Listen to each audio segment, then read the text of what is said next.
Nena ay humahangos nang marating niya ang malaking gate ng Villa de Leon. Kumalabog ang puso niya, hindi dahil sa pagod kundi sa kaba. Hindi ito ang karaniwang kaba na nararamdaman niya bawat araw habang naghahabol sa mga pasyente sa ospital o habang binubuno ang tambak na bill sa bahay. Iba ito. Mas mabigat, mas malalim. Naramdaman niya ang panlalamig ng kanyang mga kamay habang dahan-dahan niyang itinulak ang gate. Parang may pumipiga sa kanyang dibdib, may nagbabadyang masamang balita na hindi niya maintindihan. Nangangako ang trabahong ito ng magandang sweldo, ng pambayad sa kabi-kabila nilang utang, lalo na para sa mga gamot at pangangailangan ng kambal niyang sina Maya at Marco. Ito ang kaisa-isang pag-asa niya. Pero bakit ganito ang pakiramdam niya? Magandang hapon po, Ma'am Nena. Salubong sa kanya ng isang matandang kasambahay na may mainit na ngiti, subalit may bakas ng pagod sa mga mata. Halika na po, nasa itaas po ang pasyente. Humugot ng malalim na hininga si Nena. Sige po, Manang. Sumunod siya sa hagdanan at bawat hakbang ay parang bumibigat. Ang malawak at marangyang pasilyo ay napakatahimik, maliban sa tunog ng kanyang sariling mga yabag at ang mabilis na tibok ng kanyang puso. Isang malaking pintuan sa dulo ng pasilyo ang tinuro ni Manang. Diyan po, Ma'am. Si Sir Dante po. Napa-freeze si Nena. Dante. Bakit pamilyar ang pangalan na iyon? Umakyat ang lahat ng dugo sa kanyang ulo, pakiramdam niya ay nanlamig ang buo niyang katawan. May mali. Maling-mali. Hindi ito mangyayari. Pero nang buksan niya ang pintuan at unti-unting lumantad ang figura sa malaking kama, doon gumuho ang kanyang mundo. Nawala ang lahat ng hangin sa kanyang baga. Ang pamilyar na balikat, ang buhok na unti-unting humahaba sa may batok, ang figura na kahit payat na ay kilalang-kilala niya. Para siyang pinagsakluban ng langit at lupa. Ang kanyang mga mata ay nanlabo at nang tuluyan na niyang makita ang mukha ng pasyente na nakaharap sa bintana, doon na siya napatid. Huminga siya ng malalim, pilit pinakalma ang sarili. Hindi. Hindi ito si Dante. Hindi ito pwede. Pinikit niya ang kanyang mga mata, humiling na sana iisa lang itong masamang panaginip. Pero nang imulat niya ang mga ito, naroon pa rin siya. Ang lalaking pinilit niyang kalimutan sa loob ng 5 taon. Ang lalaking sumira sa kanyang puso, ang lalaking ama ng kambal niya. Mang Dante. Ang kanyang nakaraan ay nasa harap niya, nakaratay at walang kamalay-malay. Ang sakit, ang galit, ang pait, lahat iyon ay sabay-sabay na bumalik, bumalot sa kanya na parang isang malamig na kumot. 5 taon siyang nagtago, 5 taon siyang nagpapakasakit para lang makalimutan ang lalaking ito. Ginawa niya ang lahat para mabuo ang buhay nila ng kanyang mga anak, kahit wala ang ama nila. At ngayon, narito siya. Nakaratay. Walang alam. Napuno ng luha ang mga mata ni Nena. Hindi dahil sa awa para kay Dante, kundi dahil sa sakit na muling nagbalik. Naalala niya ang lahat ng mga gabi na umiiyak siya, nagtatanong kung bakit siya iniwan, kung bakit siya pinagtaksilan. Naalala niya ang hirap na mag-isa niyang binuno para lang mabuhay sina Maya at Marco. Hindi niya alam kung paano siya magtatago. Hindi niya alam kung paano niya maitatago ang kanyang galit, ang kanyang pait, habang inaalagaan ang lalaking nagpahirap sa kanya ng sobra-sobra. Pumunta si Nena sa gilid ng kama. Hawak ang medical chart, pilit niyang tinitignan ang pangalan ng pasyente. Dante Salvador de Leon. Ang buong pangalan ng lalaking minsan niyang minahal ng higit pa sa sarili niya. Ang kanyang apelyido na hindi niya kailanman nakalimutan. Basag ang boses niya nang pilitin niyang magsalita. Sir Dante po. Walang reaksyon. Nakatulala pa rin ang lalaki sa bintana, parang walang kaluluwa. Sinabi na sa kanya ng staff sa ospital na si Dante ay may traumatic brain injury at partial amnesia. Hindi siya nakakakilala. Hindi niya naaalala. Hindi niya naaalala si Nena. Parang may bumunot sa kanyang puso. Masakit. Masakit. Pero may bahagi rin sa kanya na nakaramdam ng kagaanan. Mas madali. Mas madaling alagaan ang isang estranghero, kaysa sa isang taong minsan mong minahal at ngayon ay hindi ka nakilala. O kaya ay mas mahirap. Tumingin siya sa kanyang mga kamay, nanginginig. Ang trabaho. Ito lang ang pag-asa niya para sa kinabukasan ng kanyang mga anak. Para sa mga gamot ni Maya, para sa school supplies ni Marco. Hindi niya pwedeng bitawan. Hindi niya pwedeng takbuhan. Dahil sa bawat patak ng kanyang luha, nakikita niya ang mukha ni Maya at Marco. Ang dahilan kung bakit siya nabubuhay. Ang dahilan kung bakit siya kailangang maging malakas. Tiningnan niya muli si Dante. Nakapikit na ito ngayon, payapa ang mukha. Hindi niya alam kung anong gagawin. Mananatili ba siya? Alagaan ba niya ang lalaking ito, araw-araw, kahit pa bawat sulyap niya rito ay magbubukas ng sugat sa kanyang puso? O lalayo siya, tatakasan ang nakaraan sa ikalawang pagkakataon, at isasakripisyo ang kinabukasan ng mga anak niya? Humugot siya ng malalim na hininga, pilit pinipigilan ang pagluha. Hindi ito ang oras para manghina. Kailangan niyang maging matatag. Para kina Maya at Marco.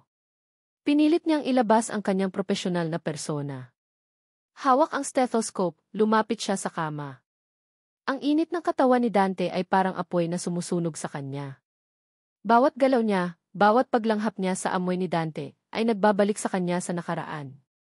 Sa mga araw na masaya pa sila, bago ang lahat ng kasinungalingan at pagtataksil. Inumpisahan niya ang kanyang trabaho. Sinuri ang vital signs, inayos ang oxygen tube. Ang kanyang mga kamay ay gumagalaw ng mekanikal, ngunit ang kanyang isip ay naglalayag sa mga alaala na matagal na niyang ibinaon sa limot. Ang huling beses na nakita niya si Dante ng malapitan ay 5 taon na ang nakakaraan. Nasa isang restaurant sila, at sinabi ni Dante sa kanya ang mga salitang nagwasak sa kanyang buhay. Nena, tapusin na natin ito. Hindi tayo para sa isa't isa. May iba na ako. Kasabay ng mga salitang iyon ay ang pagkabigla ni Nena na siya ay nagdadalang tao. 2 puso ang pinaghiwalay pero 3 ang napinsala. Ngayon, narito siya. Isang professional caregiver. Ang kanyang pasyente ay ang dating minahal niya. Ang ama ng kanyang mga anak. Ang lalaking halos ikamatay niya ang pagkawala. Ang kaisa-isang bagay na pwedeng makapagpabagsak sa kanya ay narito sa kanyang harapan, nakaratay at walang kamalay-malay. Pinagmasdan niya ang nakapikit na mukha ni Mang Dante. Ang kanyang puso ay kumalabog ng malakas. Hindi niya alam kung paano siya magtatagal. Paano niya mapaghihiwalay ang kanyang tungkulin at ang kanyang damdamin? Kahit paanong pilit niya, hindi niya maalis ang mga tanong sa kanyang isip. Babalik ba ang alaala ni Dante? Kung bumalik man, paano niya itatago ang katotohanan na may 2 silang anak? At paano niya haharapin ang muling pagbangon ng nakaraan na matagal na niyang pinipilit kalimutan? Malalim ang kanyang paghinga. Humigpit ang hawak niya sa kanyang medical chart. Isa lang ang sigurado siya, ang pagdating ni Mang Dante ay magbabago ng lahat. Ang kanyang buhay, ang buhay ng kambal niya, at ang lahat ng kanyang pinaniniwalaan. Hindi na magiging pareho. Tumayo si Nena sa gilid ng kama, ang kanyang mga mata ay nakapako sa mukha ng natutulog na Mang Dante. Ang kaba sa kanyang dibdib ay hindi pa rin nawawala, bagkus ay lumala pa. Hindi niya alam kung paano niya haharapin ang bawat araw na darating. Kung paano niya maitatago ang kanyang sarili, ang kanyang mga anak, mula sa anino ng nakaraan na bumalik upang guluhin ang kanyang buhay. Aling Nena ang humarap sa salamin. Ang kanyang mukha ay pagod, may itim sa ilalim ng mga mata, at ang labi niya ay halos walang kulay. Hindi niya alam kung paano siya magsisimula. Ang loob ng kwartong iyon, ang amoy ng pabango ni Dante na kahit sa payat nitong pangangatawan ay nananatili, ay bumubuhay sa bawat alaala. Kailangan niyang maging propesyonal. Hindi Nena ang dating kasintahan. Kundi Aling Nena ang nurse. Ito ang una niyang buong araw bilang private nurse ni Mang Dante. Ang kanyang shift ay mahaba at nakakapagod, hindi lang sa pisikal kundi pati na rin sa emosyonal. Bawat galaw niya, bawat paglilinis niya sa pasyente, bawat pagsubo niya ng pagkain sa bibig ng lalaking minsan niyang pinangarap makasama habang buhay, ay isang matalim na balang tumatama sa puso niya. Nakatingin lang si Mang Dante sa kawalan habang hinahayaan siyang gawin ang kanyang trabaho. Walang emosyon. Walang pagkilala. Kung hindi niya kilala ang lalaking ito, iisipin niyang isa lang siyang ordinaryong pasyente. Pero hindi. Hindi siya ordinaryo. Siya si Dante. Ang kanyang Dante. Sir Dante, kain na po tayo, mahinahon niyang sabi, kahit pa nanginginig ang boses niya sa loob. Kinuha niya ang kutsara na mailamang lugaw at dahan-dahang inilapit sa bibig ni Mang Dante. Bahagyang bumukas ang bibig ni Mang Dante, subalit hindi siya kumain. Nakatitig lang siya sa dingding. Parang manika. Ang init ng kanyang balat ng aksidenteng mahawakan ni Nena, ang kamay niya ay nagpaalala sa kanya ng mga yakap nito noon. Ang mga yakap na nagpaparamdam sa kanya ng kaligtasan. Ang mga yakap na ngayon ay tila sumusunog sa kanyang balat. Napailing si Nena. Hindi pwede. Hindi niya pwedeng hayaan ang mga alaala na ito. Trabaho ito. Kailangan niyang maging matatag. Para sa mga anak niya. Muli niyang sinubukang pakainin si Mang Dante. Konti pa po, sir. Unti-unti, pagkatapos ng ilang beses na pagsubok, ay kinain ni Mang Dante ang lugaw.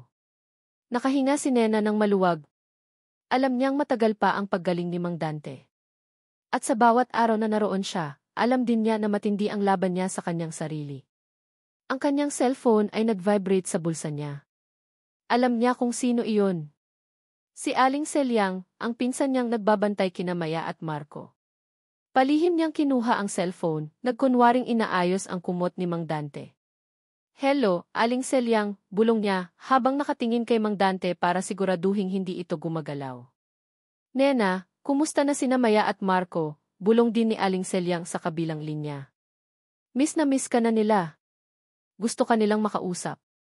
Napuno ng guilt ang puso ni Nena. Miss na miss niya rin ang mga anak niya. 2 araw pa lang siyang wala, pero pakiramdam niya ay napakatagal na. Ang hirap ng malayo sa kanila. Miss ko rin sila, Aling Selyang. Kumusta sila? Maayos ba ang kalagayan nila? Pilit niyang pinaninindigan ang boses. Ayos naman sila, Nena. Pero si Maya, parang laging malungkot. Tinatanong ka. Si Marco naman, naghahanap ng ama niya. Naramdaman ni Nena ang pagtikom ng kanyang lalamunan. Si Marco. Ang kaisa-isang bagay na hindi niya masagot sa mga anak niya. Ang amang narito, nakaratay, walang kaalam-alam sa kanilang dalawa. Sige po, Aling Selyang. Mag-iingat po kayo dyan. Tatawag po ako mamaya pagkatapos ng shift ko. Huwag niyo po akong babanggitin kaysa mga taga rito. Mas mabuti po na walang makaalam. Naiintindihan ko, Nena. Mag-iingat ka rin. Bumaba ang tawag. Napabuntong hininga si Nena. Ang bigat ng kanyang sikreto ay halos lumunod sa kanya. Paano kung may makakita? Paano kung may makarinig? Mapanganib ang sitwasyon niya. Hindi lang ang kanyang trabaho ang mawawala, kundi pati na rin ang pagkakataon para sa kanyang mga anak. Naramdaman niya ang malamig na presensya sa likuran niya.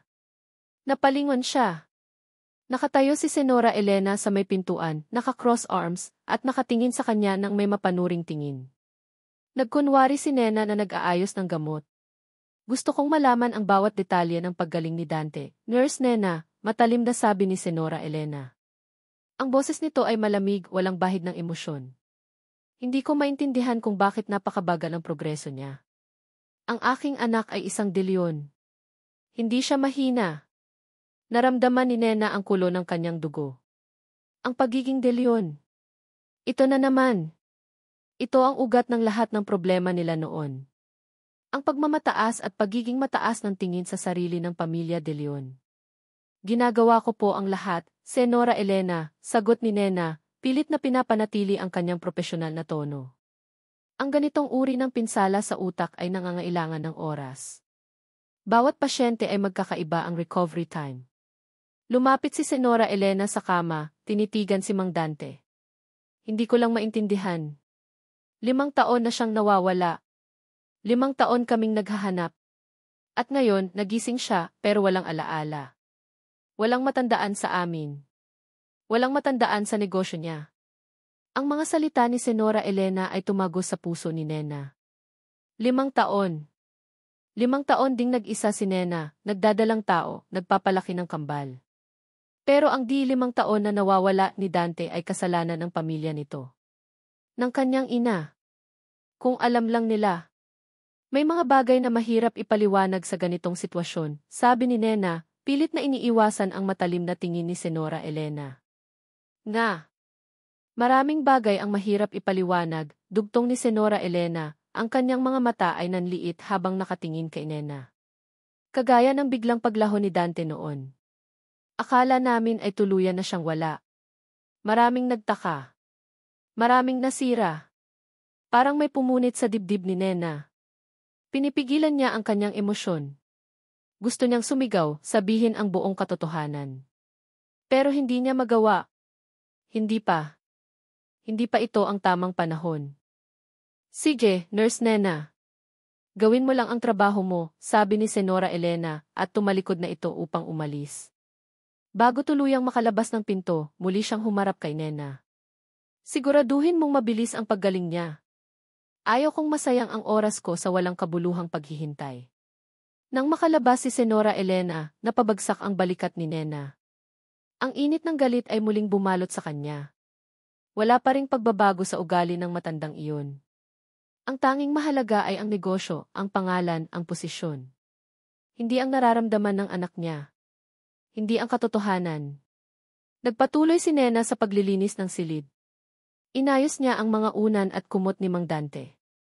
Nakita niya ang isang lumang photo album sa gilid ng bedside table. Hindi niya napansin ito kanina. Marahil ay naiwan lang. Kinuha niya ang album. Dahan-dahan niyang binuksan. Lumang mga larawan ni Dante noong bata pa siya, kasama ang kanyang pamilya. Mga larawan niya sa eskwela sa mga kaibigan. At pagkatapos ang mga larawan nila. Napahinto ang kanyang puso. Naroon ang mga larawan nila ni Dante. Ang kanilang mga masayang sandali. Sa beach, sa parke, sa mga date nila. Ang mga ngiti nilang totoo. Ang mga alaala na minsan niyang pinangarap na maging forever. Isang larawan ang nakakuha ng atensyon niya. Ito ang paborito niya. Silang dalawa, magkayakap, nakangiti habang nakatingin sa sunset sa Boracay. Ang araw na nangako silang magmamahalan habang buhay. Naramdaman ni Nena ang pag-init ng kanyang mga mata. Isang butil ng luha ang pumatak sa larawan. Pinunasan niya ito agad. Hindi niya dapat tinitingnan ang mga ito. Hindi niya dapat sinasariwa ang sakit. Nagmamadali siyang ibalik ang album sa dati nitong pwesto. Subalit, habang ibinabalik niya ito, isang larawan ang nalaglag mula sa loob. Mas malaki ito kaysa sa iba at nakatupi. Kinuha niya ang larawan. Ito ay larawan niya. Noong hindi pa siya nagdadalang tao, noong wala pa siyang mga anak. Larawan niya na binigay niya kay Dante noon, nakasulat sa likod ang I para sa iyo, aking Dante. Mahal kita. Nena. Nanginginig ang kanyang mga kamay. Bakit nasa kanya pa rin ito? Hindi ba niya ito itinapon? Habang hawak niya ang larawan, bigla siyang nakarinig ng malakas na pag-ubo. Napalingon siya. Nakadilat na ang mga mata ni Mang Dante. Nakatingin ito sa kanya. Hindi sa larawan sa kamay niya, kundi sa kanya. Nena, bulong ni Mang Dante, ang boses ay mahina, parang lumalabas sa isang panaginip. Napabitiw si Nena sa larawan. Nagulantang siya. Nakilala ba niya siya? Sir Dante. Mahina niyang tanong. Hindi Nena di. Ulit ni Mang Dante, ang kanyang mga mata ay naguguluhan. Iba-ibang pangalan. Tinitigan ni Nena si Mang Dante. Ang kanyang mga mata ay nanlalaki sa pag-aalinlangan. Hindi niya maintindihan. Anong pangalan? Bakit iba? Muli niyang binuka ang bibig, parang may pilit na inaalala. Si Celeste. Kumalabog ang puso ni Nena. Celeste? Sino si Celeste? Bakit may pangalan na iba? Hindi ba siya si Dante? Bakit may ibang pangalan sa kanyang alaala? Ang kanyang nakaraan ay unti-unting bumabalik, ngunit tila may ibang bersyon na unti-unting lumilitaw. Madilim. Iyan ang unang bagay na naaalala ni Mang Dante. Madilim at tahimik. Tapos, unti-unting dumating ang mga tunog. Ang paghinga ng oxygen machine. Ang malambing na pagbulong ng isang tinig na pamilyar pero hindi niya matukoy. Ang amoy ng antiseptic na sinamahan ng isang matamis na halimuyak na nagpapakalma sa kanya. Pilit niyang idinilat ang kanyang mga mata. Malabo. Napakalabo. Pero may silweta ng isang babae na nakaupo sa tabi ng kanyang kama, inaayos ang kanyang kumot. Hindi niya makita ng malinaw ang mukha nito, pero ang galaw nito, ang presensya nito, ay nagbibigay sa kanya ng kakaibang kagaanan. Sino ito? Bakit siya narito? Bakit mayroong kakaibang init sa kanyang dibdib sa tuwing nararamdaman niya ang kamay nito sa kanyang noo? Aling Nena. Nakamasid si Nena kay Mang Dante. Maglilimang araw na siya sa Villa de Leon, at sa mga araw na iyon, nakita niya ang unti-unting pagbabago kay Mang Dante. Hindi na ito tulala. Mas madalas na itong nagising. At ngayon, kumakain na ito ng mag-isa, kahit pamabagal. Sir Dante, dahan-dahan lang po, malumanay niyang sabi nang makita niya itong biglang bumilis sa pagsubo ng lugaw. Napatigil si Mang Dante. Tumingin ito sa kanya, at sa pagkakataong iyon, parang may nagbago sa mga mata nito. Hindi na gaanong blanko. May kaunting kuryosidad. Tubig, utal na sabi ni Mang Dante. Napangiti si Nena, isang pilit na ngiti na maihalong gulat. Ito ang unang pagkakataon na buong salita ang lumabas sa bibig niya. Sige po. Inabot niya ang baso ng tubig. Ininom ni Mang Dante ang tubig, at pagkatapos ay muling tinitigan si Nena. Kikilala ka kita, bulong niya, ang mga mata ay nakapako sa kanya. Kumalabog ang puso ni Nena. Nagmadali siyang ilayo ang tingin. Ako po ang nurse ninyo, sir. Si Nena po. Nena D. Ulit ni Mang Dante, parang nilalasap ang bawat letra ng pangalan. Hindi pa rin niya matandaan, pero mayroong kakaibang timpla sa boses niya, parang naghahanap ng pamilyar na tunog. Sa araw-araw na lumipas, mas bumilis ang paggaling ni Mang Dante. Sa physical therapy, mas nakakapaglakad na siya, kahit paalalay ni Nena. Sa speech therapy, mas marami na siyang nasasabi. At sa tuwing nagkakausap sila, kahit pa simpleng pagtatanong lang sa kanyang kondisyon, nararamdaman ni Nena ang pamilyar na dating si Dante. Ang kanyang paboritong musika ang pinapakinggan nito, at minsan, nakikisabay pa ito sa himig, kahit pasintunado. Isang hapon, habang tinutulungan ni Nena si Mang Dante sa paglalakad sa hardin, biglang nadula si Mang Dante. Agad siyang sinalo ni Nena. Nagkapit sila ng mahigpit. Ang init ng katawan ni Mang Dante, ang pamilyar na yakap niya, ay nagpabalik sa lahat ng mga alaala ni Nena. Nagkatinginan sila. Sa loob ng isang segundo, parang may nag-flash sa mga mata ni Mang Dante. Isang kislap ng pagkilala. Isang saglit na tila nagbalik ang kanyang alaala. Ngunit mabilis itong nawala at ang pagkalito ay muling bumalik sa kanyang mukha. Pasensya na, Nurse Nena, sabi ni Mang Dante at binitiwan siya. Nahihilo lang siguro ako. Napabuntong hininga si Nena. Isang ilusyon lang ba iyon? Isang wishful thinking. Sa sumunod na araw, habang nagpapahinga si Mang Dante, dumating si Senora Elena.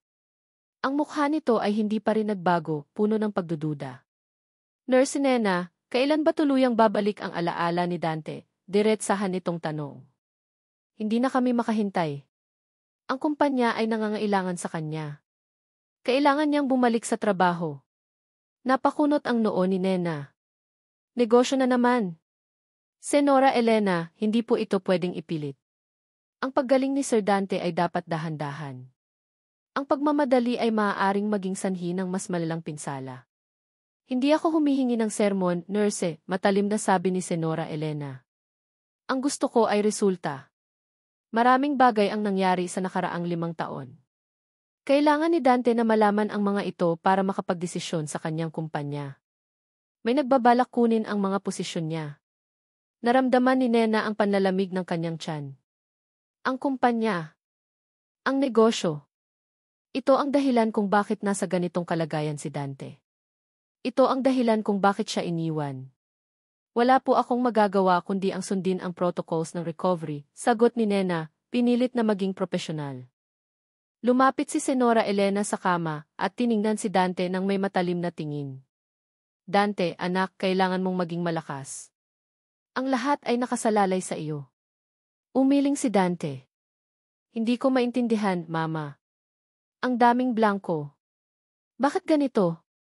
Tumingin si Senora Elena kay Nena, may babala sa kanyang mga mata. Hayaan mo lang siyang magpahinga, nurse. Tatawagan ko ang ibang doktor. Gusto kong makasiguro. Alam ni Nena ang ibig sabihin noon. Kung hindi mabilis ang paggaling ni Dante, baka palitan siya. At iyon ang pinakakinakatakutan niya. Mang Dante. Madalas siyang nagigising sa gabi, pawisan, matapos ang masasamang panaginip. Mga blangkong mukha. Mga boses na nagbubulungan. Isang mabilis na pangyayari, isang malakas na tunog at sakit. Puro sakit. Pero may isang mukha na madalas niyang nakikita sa kanyang panaginip. Isang babaeng may mahabang buhok, may ngiting parang araw. At sa tuwing nakikita niya ang mukhang iyon, may kirot sa kanyang puso. Hindi niya maintindihan kung bakit. Isang umaga, habang nagpapahinga sa kama, napansin niya ang isang drawing pad at lapis sa tabi ng kanyang kama. Kinuha niya ito. Hindi niya alam kung bakit, pero may kailangan siyang i-drawing. Nagsimula siyang iguhit. Hindi niya alam kung ano, pero ang kamay niya ay gumagalaw ng kusa. Mga linya. Mga kurba. Naramdaman niya ang presensya ni Nurse Nena. Nakatayo ito sa kanyang tabi, nagbabasa ng medical chart. Nagugutom ka po ba, sir? Tanong nito. Umiling si Mang Dante. Nakatuon ang lahat ng kanyang atensyon sa kanyang drawing. Natapos niya. Tiningnan niya ang kanyang ginuhit. Isang puso. Sa loob ng puso, may dalawang inisyal na magkatabi, atin. At sa ilalim niyon, ay isang drawing ng dalawang maliit na bituin. Hindi niya alam kung bakit niya iginuhit ang mga iyon. Hindi niya alam kung ano ang ibig sabihin ng A at D o ng mga bituin. Pero may pamilyar na pakiramdam. Isang pakiramdam ng pagmamahal. Aling Nena. Nasa gilid si Nena, nakatingin sa drawing pad ni Mang Dante. Ang kanyang hininga ay halos huminto. Isang puso. A at F, dalawang bituin. Alam niya kung ano ang ibig sabihin yon. Ito ang simbolo ng pagmamahalan nila noon. Ang A si para kay Dante, ang E si para kay Nena. At ang dalawang bituin? Iyon ang pinangarap nilang magiging anak. Kumalat ang takot sa kanyang buong katawan. Naaalala na niya. Unti-unti na siyang nakakaalala. Sir Dante, ano po ang ibig sabihin nito? Nanginginig niyang tanong, pilit na pinaninindigan ang boses. Tumingin si Mang Dante sa kanya, ang kanyang mga mata ay naguguluhan. Hindi ko alam, Nurse Nena. Basta iginuhit ko lang. Parang pamilyar. Hindi pamilyar. Ito ang kanilang nakaraan. Ang kanilang pag-ibig. Ang kanilang mga pangarap. Sino ka? Biglang tanong ni Mang Dante at hinawakan ang pulso ni Nena. Ang kanyang mga mata, kahit pa may pagkalito, ay tinitigan siya ng diretsyo, ng mailalim na hindi inaasahan. Ang kanyang boses ay hindi na blanko. Hindi na tulad ng isang estranghero. Puno ito ng paghahanap. Puno ng pagkaalala. Sino ka ba talaga, Nurse Nena? Naramdaman ni Nena ang pagtikom ng kanyang lalamunan. Hindi siya makahinga. Ang kanyang pinakakinakatakutan ay unti-unting nangyayari. Nasa kusina si Aling Nena, naghahanda ng almusal ni Mang Dante. Ang kanyang isip ay malayo, nakatuon sa dalawang munting anghel na naiwan niya sa pangangalaga ni Aling Selyang. Ang pagguhit ni Dante ng T, E at D, E at ng dalawang bituin ay nagdulot ng matinding kaba sa kanya. Hindi na siya makatulog ng maayos. Bawat galaw ni Dante, bawat tingin nito sa kanya, ay nagpaparamdam sa kanya na unti-unti nang bumabalik ang nakaraan. Habang naghihiwa siya ng prutas, biglang nagring ang kanyang cellphone. Isang unknown number. Nag-alinlangan siya, pero sinagot pa rin. Hello? Nena? Si Aling Selyang ito. Ang boses ni Aling Selyang ay halos hindi na niya marinig sa sobrang pag-aalala. Si Maya. Si Marco. Nilalagnat sila. Hindi ko na alam ang gagawin ko, Nena. Ang taas ng lagnat nila. Nalaglag ang kutsilyo sa kamay ni Nena. Kumalabog ang puso niya, mas malakas kaysa sa tunog ng kutsilyo na bumagsak sa sahig. Ano? Paano nangyari yan, Aling Selyang? Nadala mo na ba sa doktor? Nena. Pero hindi pa rin bumababa ang lagnat. Kailangan na silang dalhin sa ospital, pero wala akong pera. Nena, kailangan ka nila. Naramdaman ni Nena ang panginginig ng kanyang mga kamay. Ang kanyang mga anak. Ang kanyang mga anak ay may sakit. At siya, narito, nag-aalaga sa lalaking ama nila habang sila ay naghihirap. Aling Selyang, huwag kang mag-alala. Magpadala ako ng pera. Dalhin mo sila agad sa ospital. Kung ano man ang kailangan, sabihin mo lang sa akin. Huwag kang mag-alala, Aling Selyang. Darating ako. Pero paano? Paano siya darating? Hindi niya pwedeng iwanan si Mang Dante. Hindi niya pwedeng isakripisyo ang trabahong ito. Ito ang kaisa-isang pag-asa niya. Sige, Nena. Mag-iingat ka, sabi ni Aling Selyang at binaba na ang tawag. Napaupo si Nena sa sahig, ang kanyang mga mata ay nanlabo.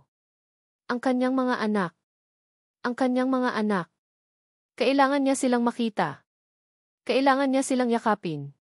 Pilit niyang pinakalma ang sarili. Kailangan niyang mag-isip ng malinaw. Bilang isang nurse, alam niya ang dapat gawin. Kailangan niyang malaman ang eksaktong kondisyon ni Maya at Marco. Kinuha niya ang kanyang cellphone at nagsimulang mag-research. Ano ang mga posibleng sakit na may mataas na lagnat sa mga bata? Dengue. Flu. Kailangan niya ng impormasyon. Kailangan niya ng mga sagot. Ang kanyang mga daliri ay mabilis na nagtatype, habang ang kanyang isip ay nagmamadali. Nurse Nena. Ayos ka lang ba? Napalingon si Nena. Nakatayo si Mang Dante sa pintuan ng kusina, nakasandal sa frame, ang kanyang mga mata ay puno ng pag-aalala. Ang kanyang boses ay mahina pa rin pero may bahid ng pag-aalala. Nagulat si Nena. Hindi niya namalayan na nakalabas na pala ito ng kwarto. Mabilis niyang itinago ang cellphone. Ayos lang po ako, Sir Dante, pilit niyang ngiti kahit pa nanginginig ang kanyang labi. Nag-aayos lang po ako ng gamot ninyo. Lumapit si Mang Dante dahan-dahan. Bakit ka namumutla? May problema ba? Naramdaman ni Nena ang pagtikom ng kanyang lalamunan. Ang kanyang mga mata ay halos lumuha. Gusto niyang sabihin. Gusto niyang sabihin na may mga anak siya, na may sakit sila, na kailangan niya silang puntahan. Gusto niyang sabihin na ang mga anak niya ay mga anak din niya. Pero hindi niya magawa. Ang takot na mawala ang trabaho, ang takot na malaman ni Senora Elena, ang takot na masira ang lahat, ay mas malakas. Wala po, Sir Dante. Medyo pagod lang po ako, sabi niya at pilit nang umiti. Kain na po tayo. Kailangan ninyong kumain para lumakas. Tumango si Mang Dante. Pero ang kanyang mga mata ay nakapako pa rin kay Nena, puno ng pag-aalala. Hindi siya naniniwala. Ramdam niya ang pag-aalala ni Nena. Habang pinapakain ni Nena si Mang Dante, ang kanyang isip ay nasa mga anak niya. Paano kung lumala ang kondisyon nila? Paano kung may mangyari sa kanila? Ang kanyang puso ay halos sumabog sa sobrang pag-aalala. Naramdaman ni Nena ang kamay ni Mang Dante na dahan-dahang humawak sa kanyang kamay. Napatingin siya. Nakatingin si Mang Dante sa kanya, ang kanyang mga mata ay puno ng pag-unawa, kahit pa hindi niya alam ang buong katotohanan. Huwag kang mag-alala, Nurse Nena, malumanay na sabi ni Mang Dante. Kahit hindi ko alam kung ano ang problema mo, ramdam ko na may pinagdadaanan ka. Kung kailangan mo ng tulong, sabihin mo lang. Naramdaman ni Nena ang pag-init ng kanyang mga mata. Ang kanyang puso ay halos lumambot. Ang mga salitang iyon, ang pag-aalala ni Dante, ay nagpabalik sa kanya sa mga panahong nagmamahalan pa sila. Sa mga panahong siya ang kanyang sandalan. Ngunit mabilis niyang pinigilan ang kanyang sarili. Hindi. Hindi ito ang oras para manghina. Hindi ito ang oras para maging emosyonal. Salamat po, Sir Dante, sabi niya at dahan-dahang inalis ang kamay niya. Kailangan ko lang po magpahinga. Nagpatuloy siya sa pagpapakain kay Mang Dante, ngunit ang kanyang isip ay malayo. Ang kanyang mga anak. Ang kanyang mga anak. Nang matapos silang kumain, inayos ni Nena ang lahat. Nagkunwari siyang naglilinis, habang ang kanyang mga mata ay laging nakatingin sa cellphone. Naghihintay siya ng tawag mula kay Aling Selyang. Sa loob ng kwarto, tahimik si Mang Dante. Nakatingin lang ito sa bintana, ngunit ang kanyang isip ay abala. Ramdam niya ang lungkot ni Nena. Ramdam niya ang bigat na dala nito. Kahit pa blanko ang kanyang alaala, ramdam niya ang koneksyon sa babaeng ito. Naramdaman ni Nena ang pag-vibrate ng kanyang cellphone. Mabilis niya itong kinuha. Isang text message mula kay Aling Selyang. Nena, nasa ospital na kami. Mataas pa rin ang lagnat ni Maya. Si Marco, umiiyak. Kailangan ka nila, Nena. Nanginginig ang kanyang mga kamay. Maya. Marco. Ang kanyang mga anak. Hindi niya na napigilan. Kinuha niya ang kanyang cellphone at dahan-dahang binuksan ang gallery. Naroon ang mga larawan ni Maya at Marco. Ang kanilang mga ngiti. Ang kanilang mga mata na puno ng pagmamahal. Naramdaman niya ang isang mainit na kamay na dahan-dahang dumampi sa kanyang balikat. Nagulat siya. Mabilis siyang lumingon. Nakatayo si Mang Dante sa likuran niya. Ang kanyang mga mata ay nakapako sa screen ng cellphone ni Nena. Nakatingin ito sa mga larawan ni Maya at Marco. Ang kanyang mukha ay puno ng pagtataka. At sa mga mata nito may isang kislap ng pagkilala. Isang pamilyar na kislap. Madilim.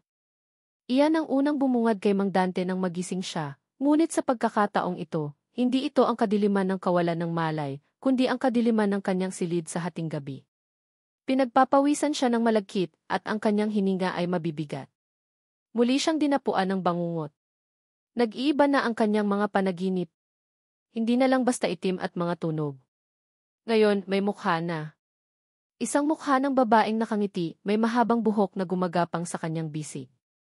At may mukha rin ng isa pang babae, isang estranghero na nakangiti ng mapait. Tapos ang malakas na pagkabangga. Ang tunog ng metal na nag-iingay. At isang boses na nagbubulong ng kay Dante. At Celeste. Bakit pilit siyang binubulungan ng pangalang Celeste sa kanyang panaginip? Sino si Celeste? Bakit mas masakit ang kirot sa dibdib niya sa tuwing nakikita niya ang mukha ng babaeng may mahabang buhok?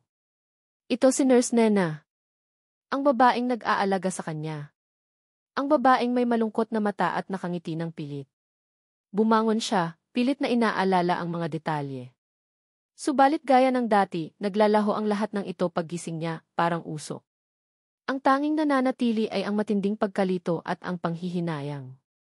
Kinabukasan, habang inihahanda ni Nurse Nena ang kanyang gamot, naglakas loob si Mang Dante na magtanong.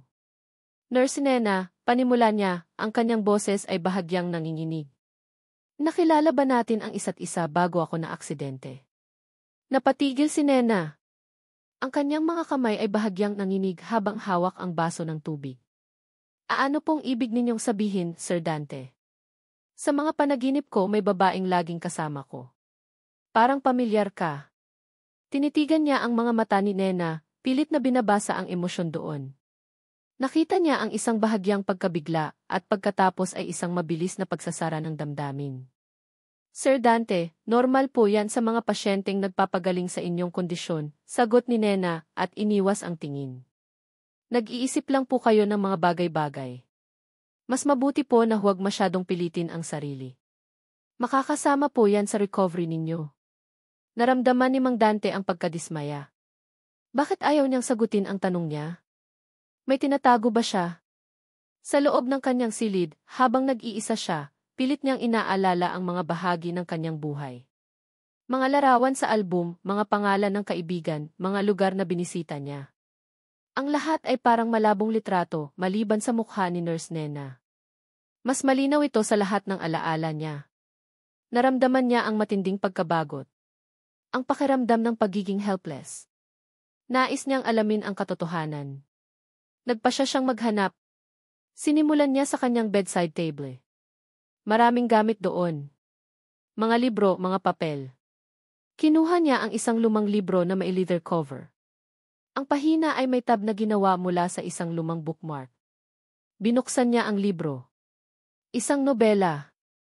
At sa pahinang may tab, may nakasulat sa gilid, sa kanyang sariling sulat kamay. Para kay Nena. Ang atin. Habang buhay. Namilog ang kanyang mga mata. Nena. Nena. Sino si Nena? Kung siya si Nurse Nena, bakit hindi niya inaamin? Biglang may nahulog mula sa libro. Isang maliit na bagay. Kinuha niya ito. Isang lumang lighter. May nakaukit dito. Isang puso. At sa loob ng puso, ang mga inisyal na EATN. Nanginig ang kanyang mga kamay. Ito ang drawing na iginuhit niya. Ito ang mga inisyal na pilit niyang inaalala. Aling Nena. Nasa living room si Nena, nagpapahinga ng sandali. Ang kanyang isip ay gulong-gulo. Ang mga salita ni Dante, ang kanyang mga tanong, ang pagguhit niya ng T, E at E, lahat ito ay nagpapaalala sa kanya na ang kanyang nakaraan ay unti-unti nang humahabol. Kailangan niyang maging maingat. Kailangan niyang protektahan ang kanyang mga anak. Walang pwedeng makaalam sa kanila. Bumalik siya sa silid ni Mang Dante. Nakita niya ito na nakaupo sa kama, hawak ang isang lighter. Sir Dante, kailangan na po nating mag-therapy, sabi ni Nena, pilit na pinapanatili ang propesyonal na tono. Tumingin si Mang Dante sa kanya, ang kanyang mga mata ay matalim, puno ng tanong. Hawak pa rin niya ang lighter. Ano ito, Nurse Nena? Kinabahan si Nena. Aluma po yan, sir. Baka po naiwan lang sa kama. Hindi, sabi ni Mang Dante. Pamilyar ito. At ang A at D, ano ang A at E? Umiling si Nena. Hindi ko po alam, sir. Marahil po ay inukit ninyo yan dati. Marami pong nag-iiwan ng mga ganitong bagay sa mga personal na gamit. Naramdaman niya ang matinding pressure. Kailangan niyang maging matatag. Nagpatuloy sila sa physical therapy. Sa bawat galaw ni Dante, bawat pagsubok, nararamdaman ni Nena ang pamilyar na init ng kanyang kamay. Ang kanyang mga muscles ay unti-unting lumalakas. Nang nag-iisang practice si Dante ng speech therapy, binigyan siya ni Nena ng flashcards ng mga random na salita. Sabihin niyo po ang unang bagay na pumapasok sa isip ninyo, Sir Dante. Puno. Langit. Bahay. Ina. At pagkatapos, isang larawan ng sasakyan. Aaksidente, utal na sabi ni Mang Dante, at pagkatapos ay parang kinilabutan siya. Malakas tunog bibasag. Biglang namutla si Nena. Nagulantang siya. Ito ang unang pagkakataon na may nasabi si Mang Dante na direkta tungkol sa kanyang aksidente. Sir Dante, ayos lang po kayo, tanong ni Nena, puno ng pag-aalala. Mang Dante ay umiling-iling, hawak ang kanyang ulo. May nagsisigawan. Isang boses. Malakas. At may humihila. Sino sila? Naging kalmado si Nena. Wala po, Sir Dante. Normal po ang mga ganyang flashes sa inyong kondisyon. Huwag po ninyong pilitin ang sarili. Magpahinga po kayo. Subalit ramdam ni Mang Dante ang pagmamanipula sa boses ni Nena. Ramdam niya na may tinatago ito. Tinitigan niya ang mga mata ni Nena. Ang babaeng ito ay laging naroon. Laging nag-aalaga sa kanya. At laging umiiwas sa kanyang mga tanong. Bigla niyang hinawakan ang kamay ni Nena, mahigpit. Bakit ka pamilyar, Nurse Nena? Ang kanyang tinig ay hindi na blanko. Hindi na tulad ng dati. May seryoso, naghahanap na tono. Bakit ramdam kong kilala kita? At bakit ang dami mong tinatago? Ramdam niya ang pagtibok ng kanyang puso. Malakas. At sa pagkakataong iyon, parang may nagbukas sa kanyang isip, isang maliit na pinto.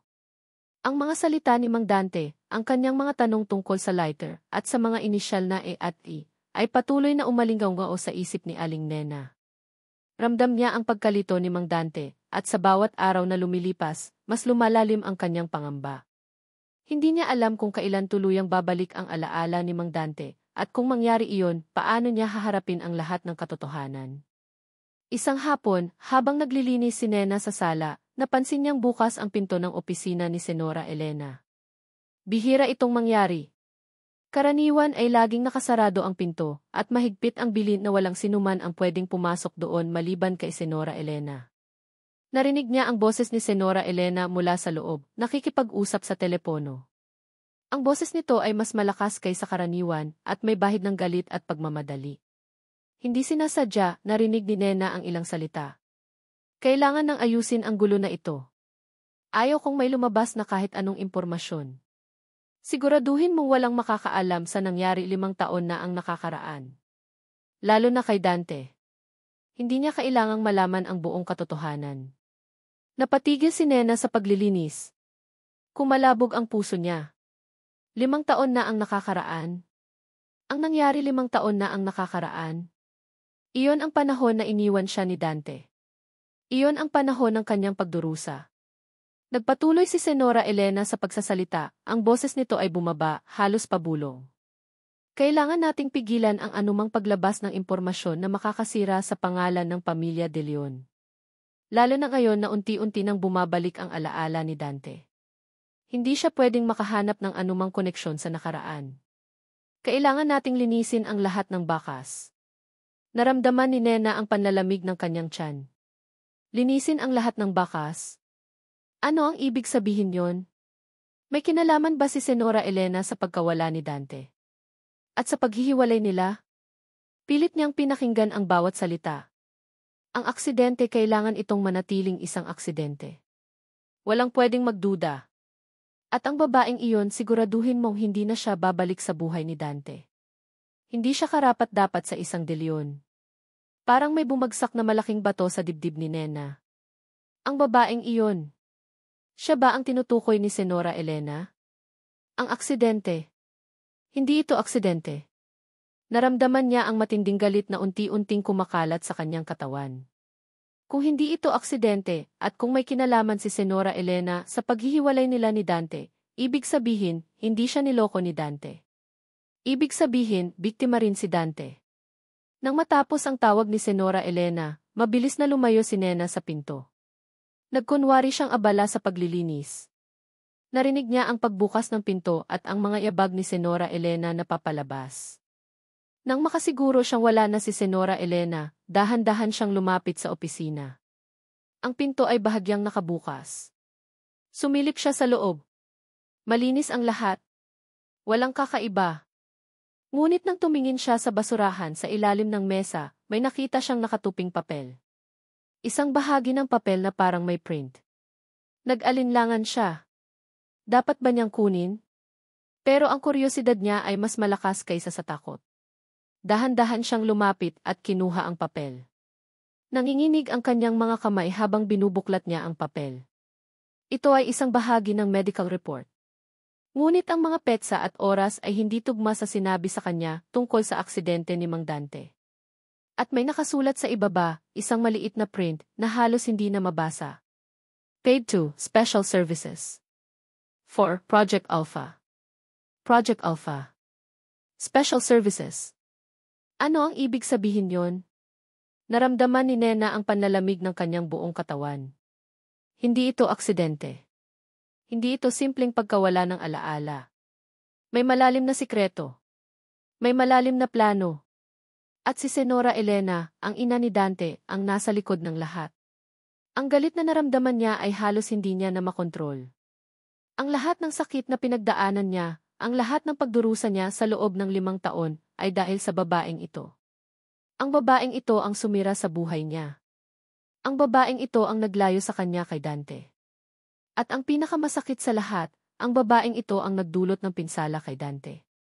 Napuno ng luha ang mga mata ni Nena. Ang lahat ng kanyang pinaniniwalaan ay gumuho. Hindi siya niloko ni Dante. Pinaghiwalay lang sila. Sa kanyang pagkabigla, hindi niya namalaya na may tunog ng yabag na papalapit. Nurse Nena, anong ginagawa mo dyan? Nagulantang si Nena. Mabilis niyang itinago ang papel sa likod niya. Si Senora Elena. Nakatayo ito sa likuran niya, ang kanyang mga mata ay nanlilisik. Naglinis lang po ako, Senora Elena, pilit na sabi ni Nena, ang kanyang boses ay nanginginig. Lumapit si Senora Elena, ang kanyang mga mata ay nakapako sa mga kamay ni Nena. May tinatago ka ba, Nurse Nena? Wala po, sagot ni Nena at pilit nang umiti. Ngunit hindi siya naniwala. Lumapit pa si Senora Elena at dahan-dahang inabot ang kamay ni Nena. Ipakita mo sa akin ang hawak mo. Naramdaman ni Nena ang kaba. Hindi niya pwedeng ipakita. Hindi pa. Wala po akong hawak, Senora Elena, pilit niyang sabi. Ngunit mabilis si Senora Elena. Bigla nitong hinablot ang kamay ni Nena. Nahulog ang papel sa sahig. Namilog ang mga mata ni Senora Elena nang makita niya ang papel. Ang kanyang mukha ay namutla. Ano ito? Sigaw ni Senora Elena at kinuha ang papel. Binasa niya ito. Ang kanyang mga mata ay nanlilisik sa galit. Paano mo nakuha ito? Sino ang nagsabi sa iyo? Naramdaman ni Nena ang panginginig ng kanyang mga tuhod. Ngayon na. Ngayon na ang oras. Narinig ko po kayo, Senora Elena, matapang na sabi ni Nena, kahit pa nanginginig ang boses niya. Narinig ko po ang lahat. Ang aksidente ni Sir Dante hindi po ito aksidente. At may kinalaman po kayo sa lahat ng nangyari 5 taon na ang nakakaraan. Namutla si Senora Elena. Ang kanyang mga mata ay puno ng galit at pagkabigla. Walang alam si Dante sa mga pinagsasabi mo. At wala kang karapatang mangialam sa buhay namin. May karapatan po ako, sigaw ni Nena, hindi na niya napigilan ang kanyang emosyon. Dahil ang lahat ng ginawa ninyo ay sumira sa buhay namin. Sumira sa buhay ko. At sumira sa buhay ni Dante. Naramdaman ni Nena ang pag-init ng kanyang mga mata. Ngayon, malinaw na ang lahat. Ang lahat ng sakit, ang lahat ng pagdurusa, ay dahil sa babaeng ito. Hindi mo naiintindihan, sigaw ni Senora Elena. Ginagawa ko lang ang tama para sa aking pamilya. Para sa aking anak. Ang tama, sigaw ni Nena. Ang tama ay sirain ang buhay ng anak ninyo. Ang tama ay sirain ang buhay ng mga taong nagmamahalan. Naging tahimik ang buong bahay. Ang tanging naririnig ay ang mabilis na paghinga ni Nena at ang galit na mukha ni Senora Elena. Umalis ka rito, matalim na sabi ni Senora Elena, ang boses nito ay puno ng pagbabanta. Umalis ka rito, Nurse Nena. Kung hindi, sisiguraduhin kong pagsisisihan mo ang araw na ito. Ngunit hindi umalis si Nena. Ang kanyang mga mata ay puno ng galit at determinasyon. Hindi po ako aalis, Senora Elena, matapang na sabi ni Nena. Hindi po ako aalis hanggat hindi lumalabas ang buong katotohanan. At sisiguraduhin kong malalaman ni Sir Dante ang lahat ng ginawa ninyo.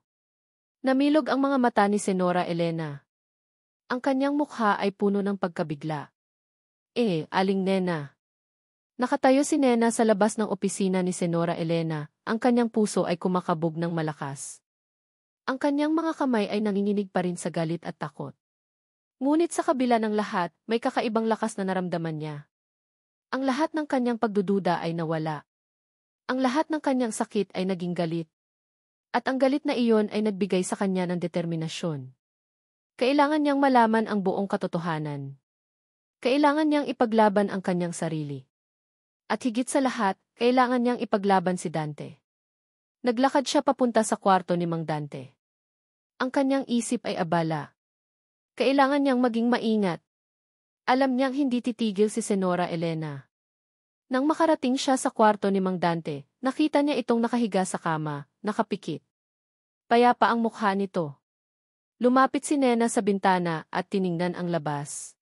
Ang kanyang isip ay naglalayag sa mga alaala. Ang aksidente ni Dante. Ang kanyang pagkawala. Ang kanyang pagdurusa. At pagkatapos, isang larawan ang sumagi sa kanyang isip. Isang larawan na nakita niya sa isang lumang news article online, matagal na ang nakakaraan. Ang larawan ng sasakyan ni Dante na nasira. At sa gilid ng larawan, may isang lalaki na nakatayo, nakatingin sa sasakyan. Isang lalaki na pamilyar. Isang lalaki na nakita niya ng ilang beses sa Villa de Leon. Isa sa mga tauhan ni Senora Elena. Nanginginig ang kanyang mga kamay. Kinuha niya ang kanyang cellphone at hinanap ang lumang news article. Naroon pa rin ang larawan. At sa larawan, malinaw na nakikita niya ang mukha ng lalaki. Ang lalaking nakatayo sa tabi ng nasirang sasakyan ni Dante. Ang lalaking nakita niyang kasama ni Senora Elena. Siya ang may pakana. Naramdaman ni Nena ang pagtikom ng kanyang lalamunan. Ang kanyang mga mata ay nanlabo. Ang lahat ng kanyang pinaniniwalaan ay gumuho. Siya ang may pakana, bulong ni Nena, ang kanyang boses ay ron ng ron, siya ang nagplano ng lahat. Ang galit na naramdaman ni Aling Nena mula sa paghaharap nila ni Senora Elena ay hindi pa rin nawawala. Ang bawat salita ng matanda, ang bawat pagbabanta, ay nagpatindi lang sa kanyang determinasyon. Hindi na niya hahayaang manipulahin pa ang buhay niya at ni Dante. Kailangan niyang malaman ang buong katotohanan. Para sa kanyang mga anak, para kay Dante, at para sa kanyang sarili. Kinabukasan, maaga pa lang ay naghanap na si Nena ng paraan. Bilang isang nurse, mayroon siyang mga dating kasamahan sa ospital na posibleng makatulong. Naalala niya si Nurse Lee, isang kaibigan na nagtatrabaho sa record section ng isang malaking ospital. Nag-alinlangan siya, pero kailangan niyang gawin ito. Hello, Lee. Mahina niyang sabi sa telepono habang nakatago sa likod ng malalaking halaman sa hardin ng Villa de Leon. Nena, ikaw pala. Kumusta ka na? Ang tagal mong nawala masiglang bati ni Lee. Lee, kailangan ko ng tulong mo. Kailangan ko ng impormasyon tungkol sa isang pasyente, diretsahan niyang sabi, pilit na pinaninindigan ang boses. Isang kaso ng traumatic brain injury, 5 years ago. Dante de Leon ang pangalan. Narinig niya ang pag-alinlangan sa kabilang linya. Nena, alam mong bawal yan. Confidential ang mga records. Alam ko, Lee. Pero importante ito. Ang buhay ni Dante ang nakataya. At ang buhay ko. Naramdaman ni Nena ang pagtikom ng kanyang lalamunan. Please, Lee. Kahit mga basic details lang. Kung sino ang nagdala sa kanya, kung anong ospital ang unang pinagdalhan, kung may mga irregularities ba sa report. Natahimik si Lee ng sandali. Sige, Nena. Susubukan ko. Pero mag-ingat ka. Delikado ang pinapasok mo. Salamat, Lee. Malaking tulong na iyan. Binaba ni Nena ang tawag. Ang kanyang puso ay kumakabog ng malakas. Alam niyang delikado ang ginagawa niya, pero wala siyang pakialam. Kailangan niyang malaman ang katotohanan. Sa loob ng Villa de Leon, nagpatuloy si Nena sa kanyang trabaho, ngunit ang kanyang mga mata ay laging nakamasid. Bawat galaw ni Senora Elena, bawat pagbisita nito sa opisina, ay binibigyan niya ng pansin. Kailangan niyang makahanap ng pagkakataon para makapasok sa opisina ng matanda. Isang gabi, habang mahimbing na ang tulog ni Mang Dante, at ang lahat ng kasambahay ay nasa kanilang mga kwarto, dahan-dahan siyang bumangon. Ang orasan ay 2:00 ng madaling araw. Ito ang perpektong oras. Palihim siyang lumabas ng kwarto ni Mang Dante at dahan-dahang naglakad papunta sa opisina ni Senora Elena. Ang bawat hakbang niya ay parang tunog ng tambol sa katahimikan ng gabi. Nang marating niya ang opisina, nakita niyang nakasarado ang pinto. Ngunit hindi ito nakakandado. Dahan-dahan niyang itinulak ang pinto. Bumukas ito ng tahimik. Pumasok si Nena sa loob. Madilim. Ang tanging ilaw ay ang sinag ng buwan na nanggagaling sa bintana. Ang amoy ng lumang papel at ng mamahaling pabango ni Senora Elena ay bumalot sa kanya. Nagsimula siyang maghanap. Ang kanyang mga kamay ay nanginginig habang hinahawakan ang bawat papel, bawat libro. Kailangan niyang makahanap ng anumang ebidensya na magpapatunay sa kanyang hinala. Binuksan niya ang mga drawer ng mesa. Puno ng mga dokumento, mga kontrata at mga financial reports. Ang kanyang mga mata ay mabilis na nagbabasa, naghahanap ng anumang kakaiba. Nang buksan niya ang isang drawer sa ilalim, may nakita siyang isang folder na may nakasulat na E-Confidential, De Leon Corp. Kinuha niya ito. Nanginginig ang kanyang mga kamay habang binubuksan niya ang folder. Puno ito ng mga dokumento tungkol sa mga transaksyon ng kumpanya, mga meeting minutes at mga email. At pagkatapos nakita niya isang email mula sa isang hindi pamilyar na pangalan, ngunit ang nilalaman ay nagpatindig ng kanyang balahibo. Subject, Project Alpha, update message, ang target ay na-neutralize. Ang memory loss ay matagumpay. Ang lahat ng ebidensya ay nalinis. Ang babae ay nawala na. Ang plano ay nagtagumpay. Naramdaman ni Nena ang pagtikom ng kanyang lalamunan. Na-neutralize. Memory loss. Ang babae ay nawala na. Hindi ito aksidente. Ito ay isang plano. Isang masamang plano. Naramdaman niya ang matinding galit na unti-unting kumakalat sa kanyang katawan. Si Senora Elena. Ang lahat ng ito ay gawa niya. Biglang may narinig siyang tunog. Isang yabag. Palapit. Nagulantang si Nena. Mabilis niyang isinara ang folder at ibinalik sa drawer. Tumakbo siya papunta sa likod ng kurtina, nagtago. Narinig niya ang pagbukas ng pinto. Ang ilaw ay bumukas. Sino yan? Matalim na tanong ng isang boses. Nanginginig si Nena. Hindi ito ang boses ni Senora Elena. Ito ang boses ng lalaking nakita niya sa larawan ng aksidente ni Dante. Ang lalaking tauhan ni Senora Elena. Narinig niya ang mga yabag na papalapit. Ang kanyang puso ay kumakabog ng malakas. Malapit na. Malapit na siyang mahuli. Ang lalaki ay lumapit sa mesa at nagsimulang mag-ayos ng mga papel.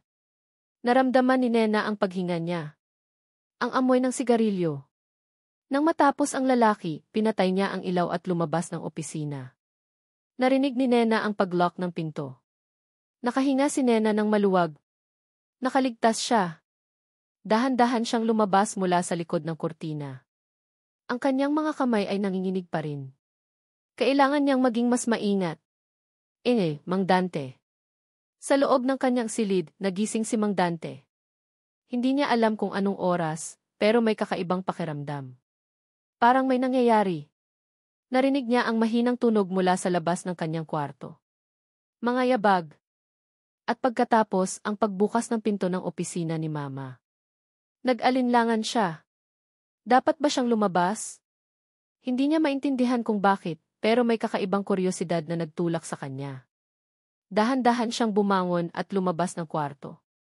Nakita niya ang silweta ni Nurse Nena na papalabas mula sa opisina ni Mama. Nagulat siya. Anong ginagawa niya doon? Nang makita niya si Nena na pumasok sa kanyang kwarto, dahan-dahan siyang bumalik sa kanyang kama. Nagkunwari siyang tulog.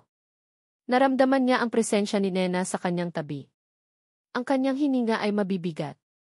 Ramdam niya ang kaba nito. Sir Dante, ayos lang po kayo. Mahina niyang narinig ang boses ni Nena. Hindi siya sumagot. Nagkunwari siyang tulog. Narinig niya ang pagbuntong hininga ni Nena. At pagkatapos, narinig niya ang pag-vibrate ng cellphone nito. Hello, Lee, bulong ni Nena. May nakita ako. Isang email. Tungkol sa Project Alpha. Ang aksidente ni Dante, hindi ito aksidente. May nagplano. Namilog ang mga mata ni Mang Dante. Hindi ito aksidente. May nagplano. At may nakita akong pangalan. Isang tauhan ni Senora Elena. Si Mang Tonyo. Siya ang nakita ko sa larawan ng aksidente. Mang Tonyo. Ang kanyang tauhan. Naramdaman ni Mang Dante ang pagtikom ng kanyang mga kamao. Ang kanyang isip ay nagsimulang magtrabaho. Mga piraso ng alaala ang unti-unting nagdudugtong. Ang mga boses na narinig niya. Ang mga mukha na nakita niya. Ang kanyang ina. Si Senora Elena. Naramdaman niya ang matinding galit na unti-unting kumakalat sa kanyang katawan. Hindi ito aksidente. Pinlano ito. Mag-ingat ka, Nena, narinig niya ang boses ni Lee. Delikado ang pinapasok mo. Lalo na kung si Senora Elena ang kalaban mo. Alam ko, Lee. Pero kailangan kong gawin ito. Para kay Dante. At para sa mga anak ko. Mga anak. Naramdaman ni Mang Dante ang pagkabigla. Mga anak. Sino ang mga anak? Narinig niya ang pagbaba ng tawag ni Nena. At pagkatapos, naramdaman niya ang pag-upo ni Nena sa tabi niya. Maya. Marcoti. Bulong ni Nena. Kailangan kong maging malakas para sa inyo. At para sa ama ninyo. Namilog ang mga mata ni Mang Dante. Maya. Marco. Ang mga pangalang narinig niya sa kanyang panaginip. Ang mga pangalang pamilyar. Ang mga anak niya. Ang mga anak nila ni Nena. Hindi niya alam kung paano siya mag-react. Ang kanyang puso ay kumakabog ng malakas. Biglang nag-vibrate ang cellphone ni Nena. Isang text message. Narinig ni Mang Dante ang pagbuntong hininga ni Nena. Mag-ingat ka. Huwag kang mangialam. Kilala kita. Naramdaman ni Mang Dante ang pagtikom ng kanyang kamao. Hindi ito simpleng text message. Ito ay isang pagbabanta. At alam niya kung sino ang nagpadala. Nagising si Mang Dante na may matinding sakit sa ulo. Hindi ito ang karaniwang sakit na dulot ng pinsala sa kanyang utak. Iba ito. Mas matindi. Parang may pumipiga sa kanyang utak, pilit na naglalabas ng mga nakatagong alaala. Naramdaman niya ang pagtibok ng kanyang puso. Mabilis. At sa bawat tibok, may mga larawan na nagpa-flash sa kanyang isip. Isang silid. Isang malaking mesa. At ang boses ni Mama. Galit. Matindi. Hindi mo pwedeng gawin yan, Dante. Hindi mo pwedeng sirain ang pangalan ng pamilya De Leon para lang sa isang babaeng walang kwenta. Ang boses ni Mama ay umalinggaw sa kanyang isip. Ang kanyang mukha, puno ng galit. At pagkatapos, isang mukha. Isang babae. May mahabang buhok. Umiiyak. Si Nena. Mama, mahal ko si Nena. Hindi mo pwedeng kontrolin ang buhay ko, sigaw niya noon. Ang sarili niyang boses. Ang galit niya. Hindi ka makikinig. Kung ganoon, hahayaan kitang pagsisihan ang desisyon mo. At pagkatapos ang tunog ng basag.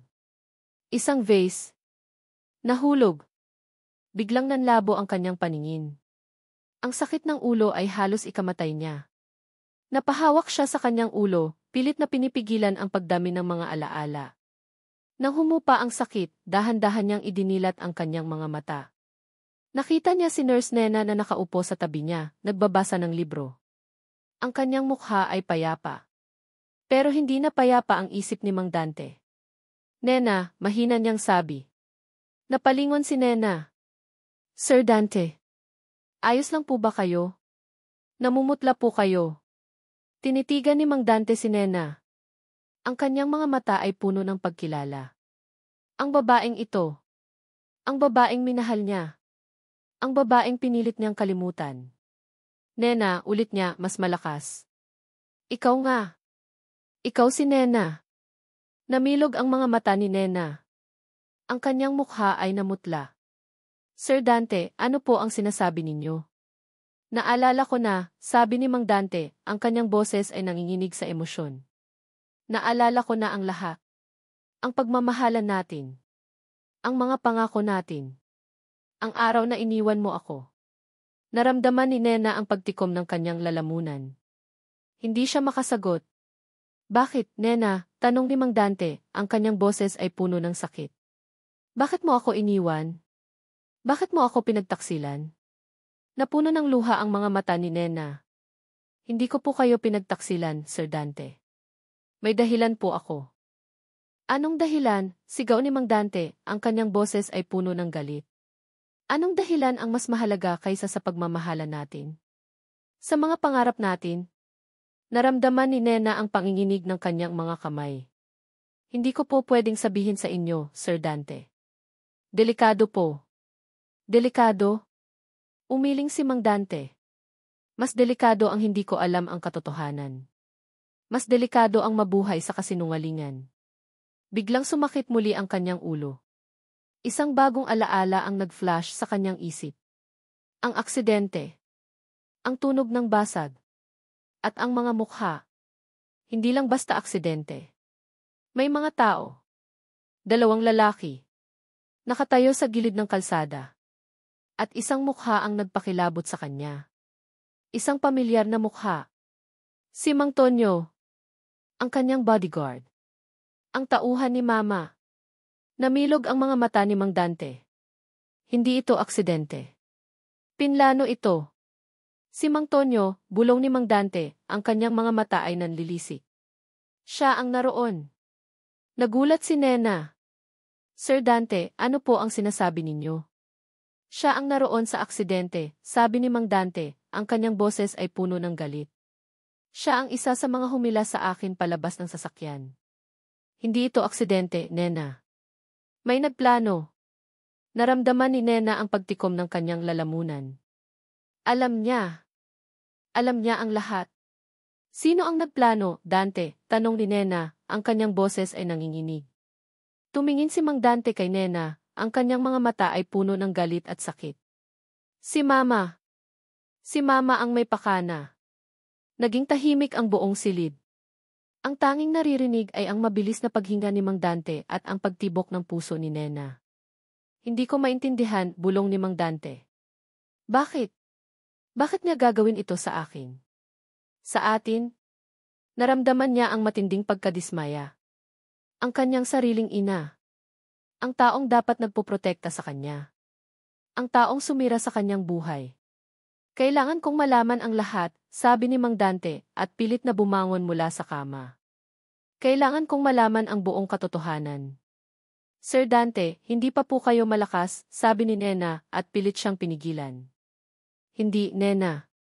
Kailangan kong gawin ito, sabi ni Mang Dante, ang kanyang mga mata ay puno ng determinasyon. Kailangan kong malaman kung bakit. At kailangan kong malaman kung ano ang nangyari sa kumpanya. Kinuha niya ang kanyang cellphone, at pilit na hinanap ang numero ng kanyang matalik na kaibigan at abogado, si Attorney Benjo. Hello, Benjo, sabi ni Mang Dante, ang kanyang boses ay nanginginig. Si Dante ito. Kailangan ko ng tulong mo. Kailangan kong malaman ang lahat ng nangyari sa kumpanya sa loob ng 5 taon. At kailangan kong malaman ang katotohanan tungkol sa aksidente ko. Narinig niya ang pagkabigla sa kabilang linya. Dante, buhay ka? Saan ka?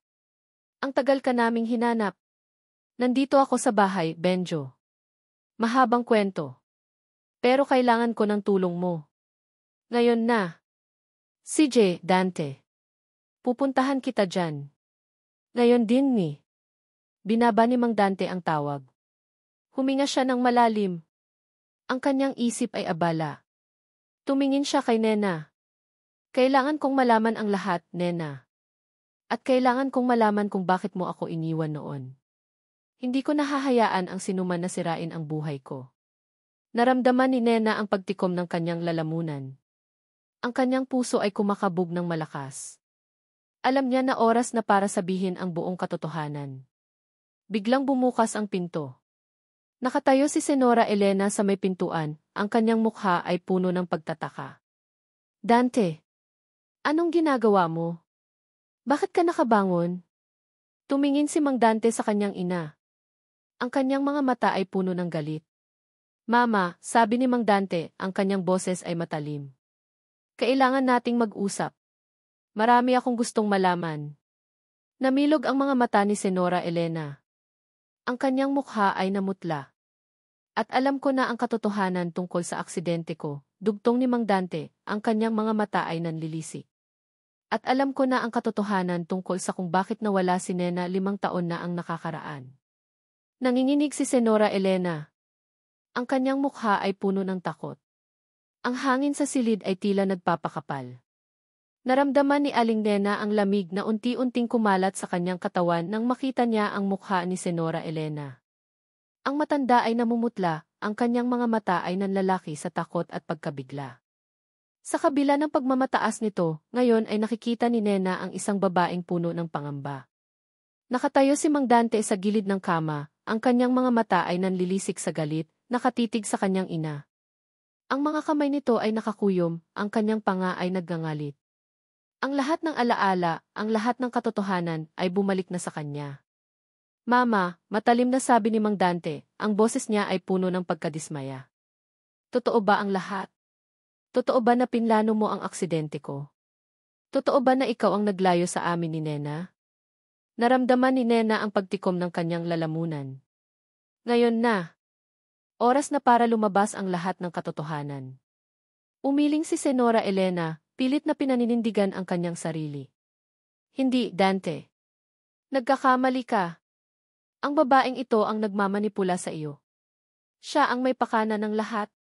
Tama na, Mama, sigaw ni Mang Dante at lumapit sa kanyang ina. Narinig ko ang lahat. Nakita ko ang lahat.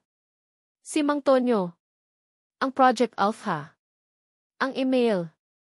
Hindi mo na ako kayang lokohin pa. Nanginginig si Senora Elena. Ang kanyang mukha ay puno ng pagkabigla. Hindi niya inaasahan na ganoon kabilis na babalik ang alaala ni Dante. Dante, anak, pakinggan mo ako, pilit na sabi ni Senora Elena, at inabot ang kamay ni Mang Dante. Ginawa ko lang ang lahat para sa iyo. Para sa kinabukasan mo. Ayaw kong masira ang buhay mo sa isang babaeng ti. Isang babaeng mahal ko, sigaw ni Mang Dante, at inalis ang kamay niya. Isang babaeng iniwan mo ako, Mama. Pinaghiwalay mo kami. At ngayon, halos ikamatay ko ang ginawa mo. Naramdaman ni Nena ang pag-init ng kanyang mga mata. Sa wakas, ang katotohanan ay lumalabas na. Pero, Dante, may iba pa, sigaw ni Senora Elena, ang kanyang boses ay puno ng desperation. Hindi mo ba nakikita? May tinatago rin siya sa iyo. May mga anak siya. May mga anak siya na hindi mo alam. At ang mga anak na iyon mga anak mo rin. Para bang may malakas na sampal na tumama sa mukha ni Nena. Ang kanyang sikreto. Ang kanyang pinakakinakatakutan. Ang pagkakaroon ng kambal. Namilog ang mga mata ni Mang Dante. Lumingon siya kay Nena, ang kanyang mukha ay puno ng pagkabigla at sakit. Nena, bulong ni Mang Dante, ang kanyang boses ay nanginginig. Totoo ba? May mga anak tayo. Bakit mo itinago sa akin? Bakit mo sila inilihim? Naramdaman ni Nena ang pagtikom ng kanyang lalamunan. Gusto niyang magsalita. Gusto niyang ipaliwanag ang lahat. Ngunit ang mga salita ay hindi lumabas sa kanyang bibig. Ang takot. Ang kahihiyan. Ang sakit. Hindi ka ba sasagot, Nurse Nena? Sigaw ni Senora Elena, ang kanyang mukha ay puno ng galit at pagtatagumpay. Bakit mo itinago sa kanya ang katotohanan? Dahil ba sa pera? Dahil ba gusto mong gamitin si Dante para sa yaman niya? Hindi po totoo yan, sigaw ni Nena, ang kanyang boses ay puno ng sakit. Hindi ko po ginawa iyan para sa pera. Ginawa ko po iyan para sa kaligtasan ng mga anak ko. At para sa kaligtasan ni Dante. Kaligtasan, sigaw ni Senora Elena. Ang pagtatago ng katotohanan ay kaligtasan. Nilikha mo ang sarili mong gulo, Nurse Nena. At ngayon, tapos na ang laro mo. Lumapit si Senora Elena sa may bedside table at kinuha ang intercom. Mang Tonyo, ipalabas mo ang babaeng ito. Ngayon na. Hindi na siya magtatagal sa bahay na ito. Namilog ang mga mata ni Nena. Ipagtatabuyan siya. Mama, huwag, sigaw ni Mang Dante. Nena, magpaliwanag ka. Ngunit huli na ang lahat. Pumasok si Mang Tonyo sa silid, kasama ang dalawa pang gwardiya. Ang kanyang mukha ay puno ng seryosong ekspresyon. Senora, sabi ni Mang Tonyo at yumuko. Inutusan niyo po ba akong ilabas ang babaeng ito? Palabasin mo siya. Ngayon na. At siguraduhin mong hindi na siya makakabalik sa villa na ito. Hindi na siya makakalapit sa aking anak, matalim na utos ni Senora Elena. Hindi, Mama. Hindi mo pwedeng gawin yan, sigaw ni Mang Dante at pilit na bumaba mula sa kama. Ngunit nanghihina pa rin siya. Wala kang magagawa, Dante, sigaw ni Senora Elena, ang kanyang mga mata ay nanlilisik. Siya ang sumira sa buhay mo. Siya ang nagtago sa iyo ng katotohanan. At ngayon, sisiguraduhin kong babayaran niya ang lahat. Naramdaman ni Nena ang pagtikom ng kanyang lalamunan. Ang kanyang puso ay kumakabog ng malakas. Ang kanyang mga paa ay halos hindi na niya maramdaman. Nena, magsalita ka, sigaw ni Mang Dante, ang kanyang mga mata ay puno ng pagkadismaya at pagtataksil. Bakit mo ginawa ito? Tumingin si Nena kay Mang Dante. Ang kanyang mga mata ay puno ng luha. Gusto niyang sabihin. Gusto niyang ipaliwanag ang lahat. Ngunit huli na ang lahat. Hinawakan siya ni Mang Tonyo sa braso. Umalis ka na, Nurse Nena. Kung hindi, mapipilitan kaming gamitin ang puwersa. Huwag, sigaw ni Mang Dante at pilit na lumapit kay Nena. Ngunit pinigilan siya ng isa pang gwardiya. Hindi ka pwedeng manatili rito, matalim na sabi ni Senora Elena. At sisiguraduhin kong hindi ka na makakahanap ng trabaho. Kikilalanin kitang impostor na pinagsamantalahan mo ang kalagayan ng anak ko. Sasampahan kita ng kaso. Namilog ang mga mata ni Nena. Kaso. Mawawalan siya ng lahat. Hinila siya ni Mang Tonyo palabas ng silid. Narinig niya ang pag-iyak ni Mang Dante. Nena! Magpaliwanag ka. Nena! Ngunit huli na ang lahat. Pinalabas siya ng bahay. Naramdaman niya ang malamig na hangin ng gabi na yumakap sa kanya. Nag-iisa. Walang trabaho. Walang pera. At ang kanyang mga anak ay naghihintay sa kanya. Kinuha niya ang kanyang cellphone. Isang text message mula kay Aling Selyang. Nena, lumala ang lagnat ni Maya. Nagsuka siya. Hindi ko na alam ang gagawin ko. Naramdaman ni Nena ang pagbagsak ng kanyang mundo. Ang lahat. Ang lahat ay nawala. Ang kanyang trabaho.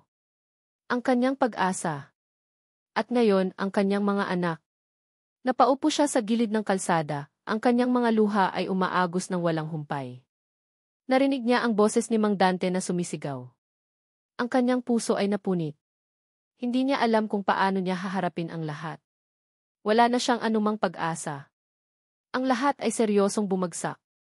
Naramdaman ni Mang Dante ang matalim na hapdi sa kanyang puso nang makita niya si Nena na hinihila palabas ng kanyang ina. Ang kanyang mga paa ay halos hindi na niya maramdaman sa sobrang panghihina, ngunit ang kanyang isip ay naggangalit. Nena! Ang kanyang Nena! At ang kanilang mga anak. Maya at Marco. Ang mga pangalang pilit niyang inaalala. Nena, sigaw niya, pilit na kumakawala sa pagkakahawak ng mga gwardya. Nena, bumalik ka. Magpaliwanag ka. Ngunit huli na. Narinig niya ang tunog ng gate na nagsara. Ang Villa de Leon ay naging kulungan para sa kanya. At si Nena, ang babaeng minahal niya ng higit sa lahat, ay pinalayas. Lumingon siya sa kanyang ina, ang kanyang mga mata ay nanlilisik sa galit. Paano mo nagawa ito, Mama? Paano mo nagawa ito sa amin? Dante, anak, pakinggan mo ako, pilit na sabi ni Senora Elena, ang kanyang boses ay puno ng pagkabigla. Ginawa ko lang ang lahat para sa iyo. Ang babaeng iyon ay mapanganib. Siya ang nagmamanipula sa iyo. Siya ang nagmamanipula, sigaw ni Mang Dante, at naglakad palapit sa kanyang ina, kahit pa nanghihina. Ikaw, Mama. Ikaw ang nagmamanipula. Ikaw ang sumira sa buhay ko. Ikaw ang sumira sa buhay namin ni Nena. Naramdaman ni Mang Dante ang matinding galit na bumalot sa kanya. Ang lahat ng kasinungalingan. Ang lahat ng pagtatago. Ang lahat ng sakit na dinulot ng kanyang ina. Hindi ko akalain na kaya mong gawin ito sa sarili mong anak, sigaw ni Mang Dante, ang kanyang boses ay nanginginig. Pati ang sarili kong mga anak, itinago mo sa akin. Bakit, Mama? Bakit? Nanginginig si Senora Elena. Ang kanyang mukha ay puno ng takot. Hindi niya inaasahan ang ganitong reaksyon mula kay Dante. Dante, anak, kailangan mong kumalma, sabi ni Senora Elena. Kailangan mong magpahinga. Marami ka pang kailangang malaman. Malaman, sigaw ni Mang Dante. Ang lahat ng kailangan kong malaman ay lumabas na. Ikaw ang may pakana ng lahat. Ang aksidente ko, ang pagkawala ko, ang paghihiwalay namin ni Nena. Lahat ng iyon ay gawa mo. Narinig niya ang pagtunog ng doorbell. Dumating na si Attorney Benjo. Papasukin mo si Attorney Benjo, utos ni Mang Dante sa mga gwardya, ang kanyang boses ay puno ng otoridad. At kayo, sabi niya, at tiningnan ang kanyang ina, mag-usap tayo. Ngayon na. At sisiguraduhin kong lalabas ang buong katotohanan. Aling Nena. Nasa gilid ng kalsada si Aling Nena, basang-basa ng luha. Ang kanyang mga anak. Ang kanyang mga anak ay naghihirap. At siya, wala siyang magawa. Wala siyang pera. Wala siyang trabaho. Ang text message mula kay Aling Selyang ay patuloy na umalinggaw sa kanyang isip. Lumala ang lagnat ni Maya. Nagsuka siya. Hindi ko na alam ang gagawin ko. Naramdaman ni Nena ang matinding sakit sa dibdib niya. Ang kanyang mga luha ay umaagos ng walang humpay. Maya. Marco T. Bulong niya, ang kanyang boses ay halos hindi na marinig. Patawarin niyo si Mama. Wala na akong magawa. Pero sa gitna ng kanyang kawalan ng pag-asa, may isang boses ang biglang bumulong sa kanyang isip. Ang boses ni Dante. Ang pag-aalala nito sa kanya. Ang pagmamahal nito. Huwag kang sumuko, Nena. Alam kong kaya mo. Biglang nag-vibrate ang kanyang cellphone. Isang unknown number. Nag-alinlangan siya, pero sinagot pa rin. Hello? Nena. Isang boses ng lalaki. Pamilyar. Si Attorney Benjo ito. Ang kaibigan ni Dante. Nagulat si Nena. Si Attorney Benjo. Alam kong nasa peligro ka, sabi ni Attorney Benjo. At alam ko ang lahat. Tinawagan ako ni Dante.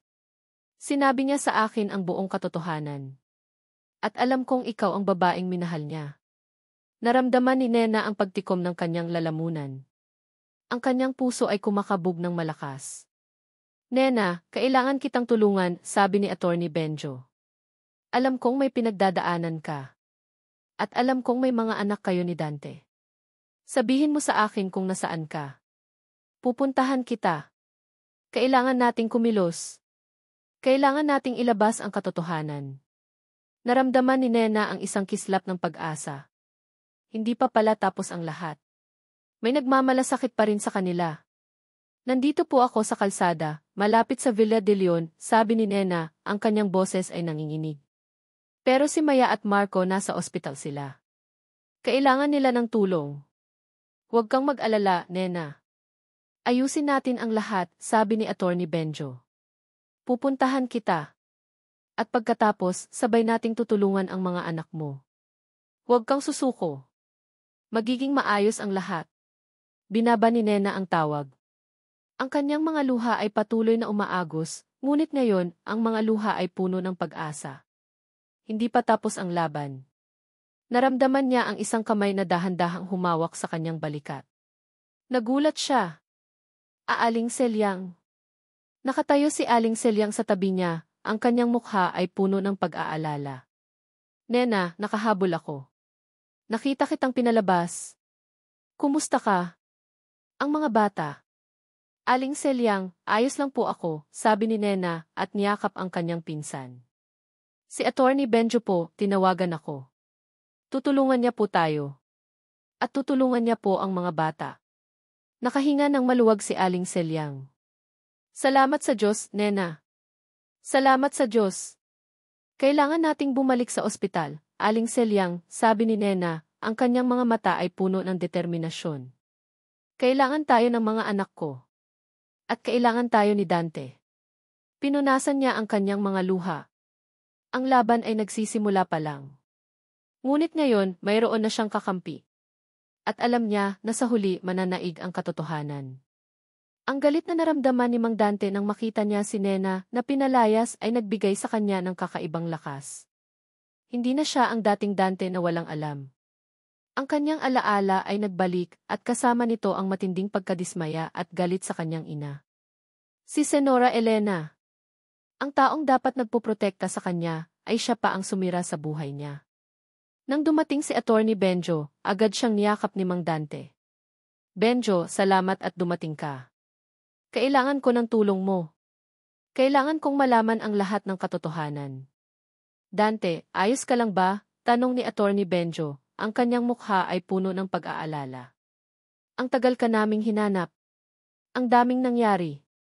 Mahabang kwento, Benjo, sabi ni Mang Dante, at tiningnan ang kanyang ina na nakatayo sa gilid, namumutla. Pero ngayon, kailangan kong malaman ang lahat. Simulan natin sa kumpanya. Ano ang nangyari sa loob ng 5 taon? Umupo sila sa sala. Nagsimulang magpaliwanag si Attorney Benjo. Ang kumpanya ay nagkaroon ng matinding problema matapos ang aksidente ni Dante. Maraming transaksyon ang naging kaduda-duda at maraming pondo ang nawala. May mga dokumento ako rito, Dante, sabi ni Attorney Benjo, at inilabas ang isang folder. Ito ang mga financial reports at audit reports sa loob ng 5 taon. May mga bagay na hindi tugma. May mga malaking halaga na nawawala at may mga transaksyon na walang malinaw na paliwanag. Nagsimulang suriin ni Mang Dante ang mga dokumento. Ang bawat numero, bawat transaksyon, ay parang nagbubunyag ng isang masamang plano. Nakita niya ang mga paglilipat ng pondo sa mga hindi pamilyar na account. Ang mga pagbili ng mga ari-arian na hindi naman kailangan ng kumpanya. Sino ang may access sa mga account na ito, Benjo? Tanong ni Mang Dante, ang kanyang boses ay matalim. Si Senora Elena, Dante, sagot ni Attorney Benjo. Siya ang may full control sa lahat ng financial matters ng kumpanya matapos ang aksidente mo. Siya ang nag-apruba ng lahat ng transaksyon. Naramdaman ni Mang Dante ang pagtikom ng kanyang kamao. Ang kanyang ina. Ang lahat ng ito ay gawa niya. At ang aksidente ko, Benjo, sabi ni Mang Dante, ang kanyang mga mata ay nanlilisik.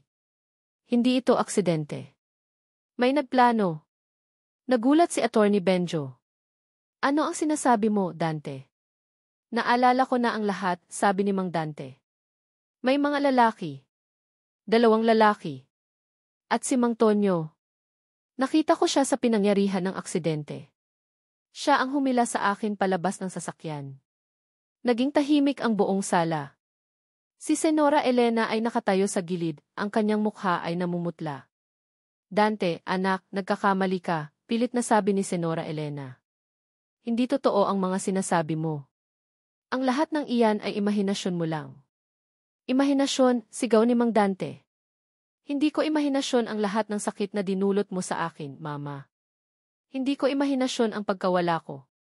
At hindi ko imahinasyon ang paghihiwalay namin ni Nena.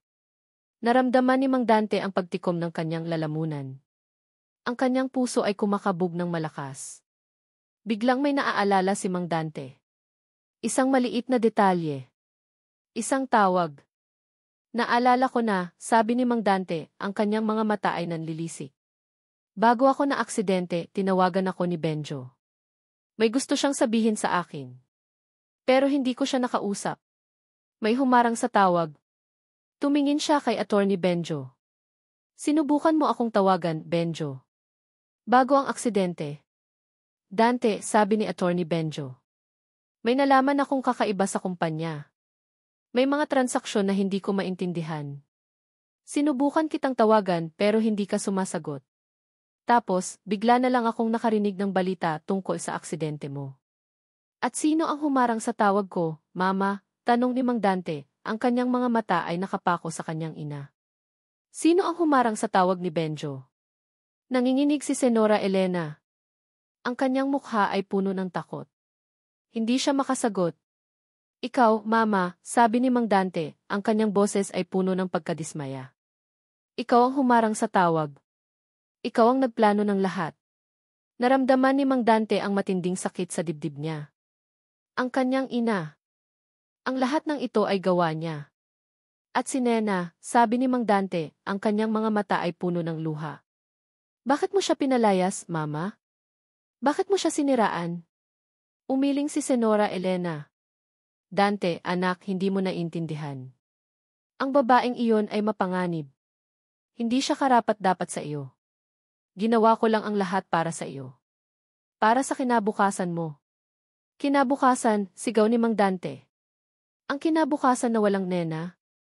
Ang kinabukasan na walang mga anak ko. Ang kinabukasan na puno ng kasinungalingan. Naramdaman ni Mang Dante ang pagtikom ng kanyang kamao. Ang kanyang galit ay halos hindi na niya makontrol. Bigla siyang may naalala. Isang sulat. Isang sulat mula kay Nena. May sulat si Nena, bulong ni Mang Dante. Isang sulat na hindi ko nabasa. Isang sulat na sinira mo, Mama. Namilog ang mga mata ni Senora Elena. Ang kanyang mukha ay namutla. Nasaan ang sulat, Mama? Tanong ni Mang Dante, ang kanyang boses ay matalim. Nasaan ang sulat na sinira mo? Nanginginig si Senora Elena. Hindi siya makasagot. Nena, magpaliwanag ka, sigaw ni Mang Dante. Nasaan ang sulat na iyon? Aling Nena. Nasa ospital si Aling Nena, kasama sina Maya at Marco. Ang kanyang mga anak ay natutulog na, ang kanilang lagnat ay unti-unting bumababa. Nakahinga siya ng maluwag. Dumating si Attorney Benjo. Nena, kumusta na ang mga bata? Ayos na po sila, Attorney, sagot ni Nena. Salamat po sa tulong ninyo. Walang anuman, Nena, sabi ni Attorney Benjo. Pero may kailangan akong sabihin sa iyo. Nagbalik na ang alaala ni Dante. At alam na niya ang lahat. Nagulat si Nena. Alam na niya ang lahat. At may kailangan ka ring malaman, sabi ni Attorney Benjo. May sulat ka ba na sinulat mo para kay Dante 5 taon na ang nakakaraan? Isang sulat na hindi niya nabasa. Namilog ang mga mata ni Nena. Ang sulat. Ang sulat na sinulat niya bago siya umalis.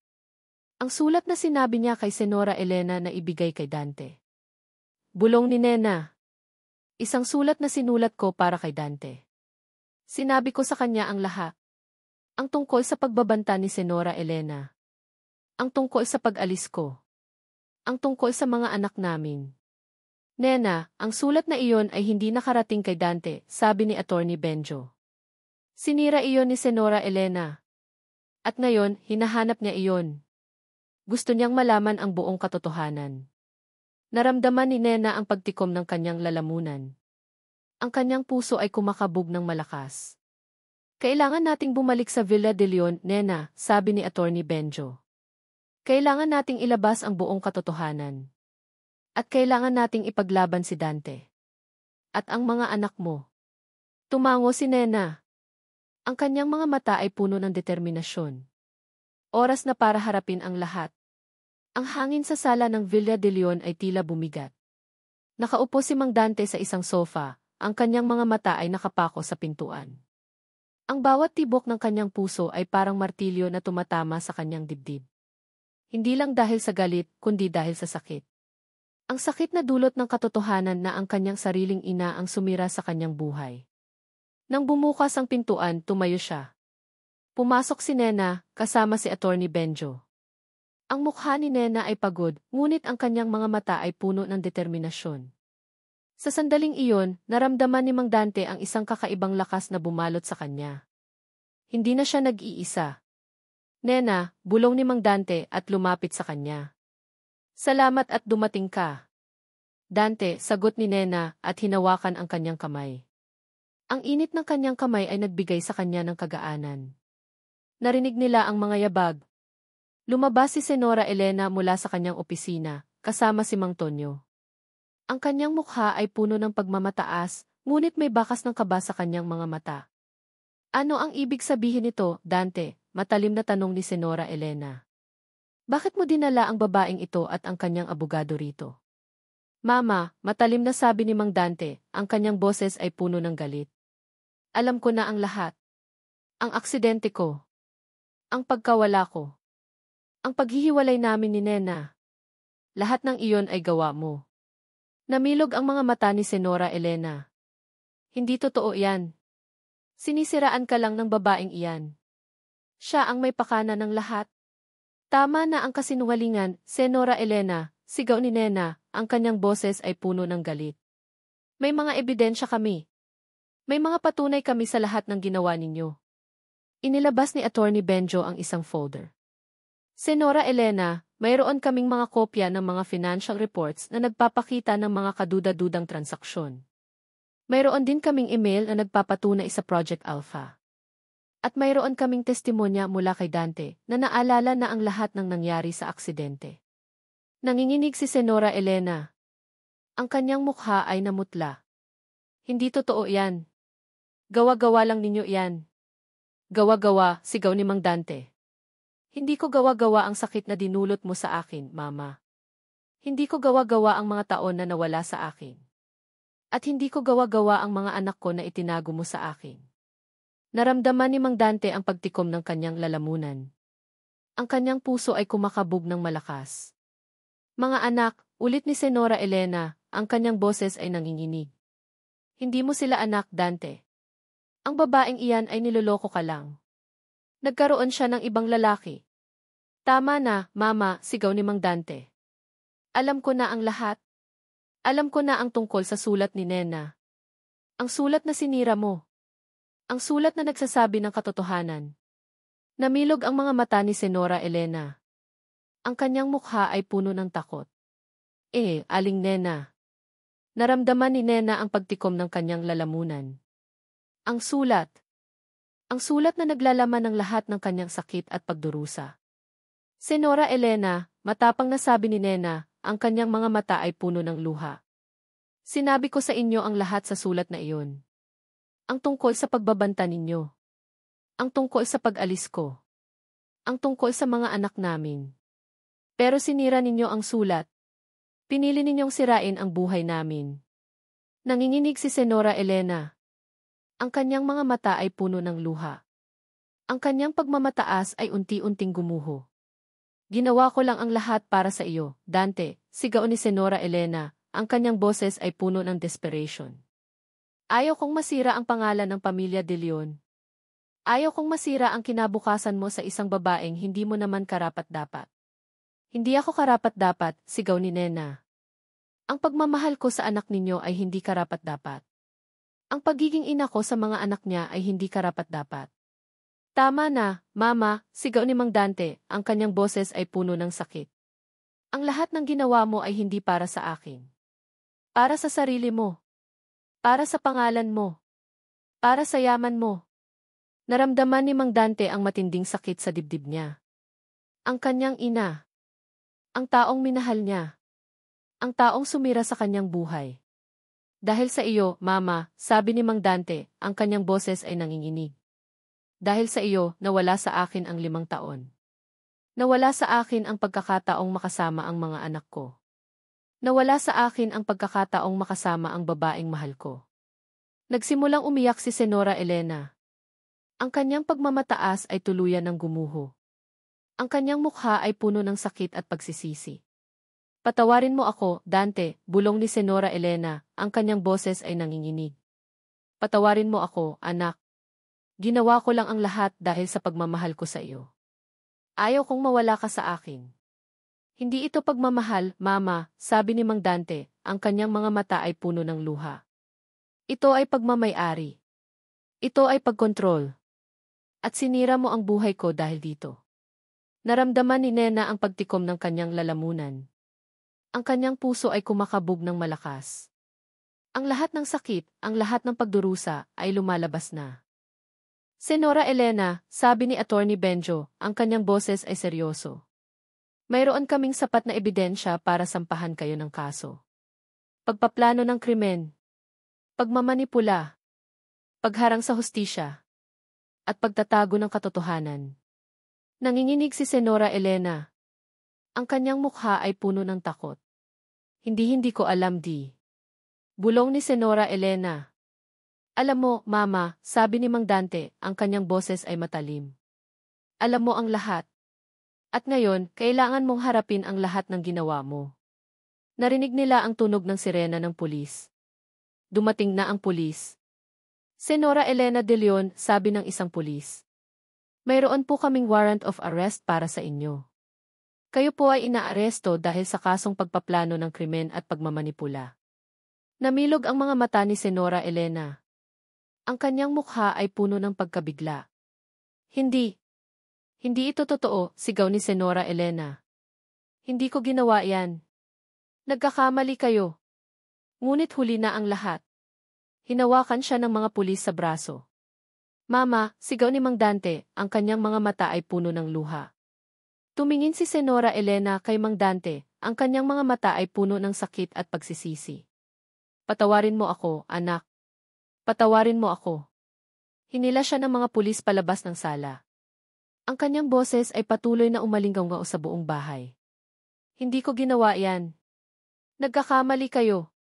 Naging tahimik ang buong sala. Ang tanging naririnig ay ang mabilis na paghinga ni Mang Dante at ni Nena. Mang Dante. Naramdaman ni Mang Dante ang pagbagsak ng kanyang mundo. Ang kanyang ina. Ang taong minahal niya. Ang taong sumira sa kanyang buhay. Dante, bulong ni Nena at niyakap siya. Ayos lang yan. Tapos na ang lahat. Niyakap ni Mang Dante si Nena ng mahigpit. Ang kanyang mga luha ay umaagos ng walang humpay. Ang sakit. Ang galit. Ang pagkadismaya. Lahat ng iyon ay lumabas. Nena, bulong ni Mang Dante, ang kanyang boses ay nanginginig. Patawarin mo ako. Patawarin mo ako sa lahat ng sakit na dinulot ko sa iyo. Patawarin mo ako sa lahat ng kasinungalingan. Patawarin mo ako sa lahat ng nawala sa atin. Ayos lang, Dante, sabi ni Nena at hinaplos ang kanyang likod. Alam kong hindi mo kasalanan. Alam kong biktima ka rin. Tumingin si Mang Dante kay Nena, ang kanyang mga mata ay puno ng luha at pagmamahal. Nena, may mga anak tayo. Maya at Marco. Gusto ko silang makita. Gusto kong makasama sila. Gusto kong maging ama sa kanila. Naramdaman ni Nena ang pagtikom ng kanyang lalamunan. Ang kanyang puso ay kumakabog ng malakas. Dante, bulong ni Nena, ang kanyang mga mata ay puno ng luha. Kailangan nating magsimula muli.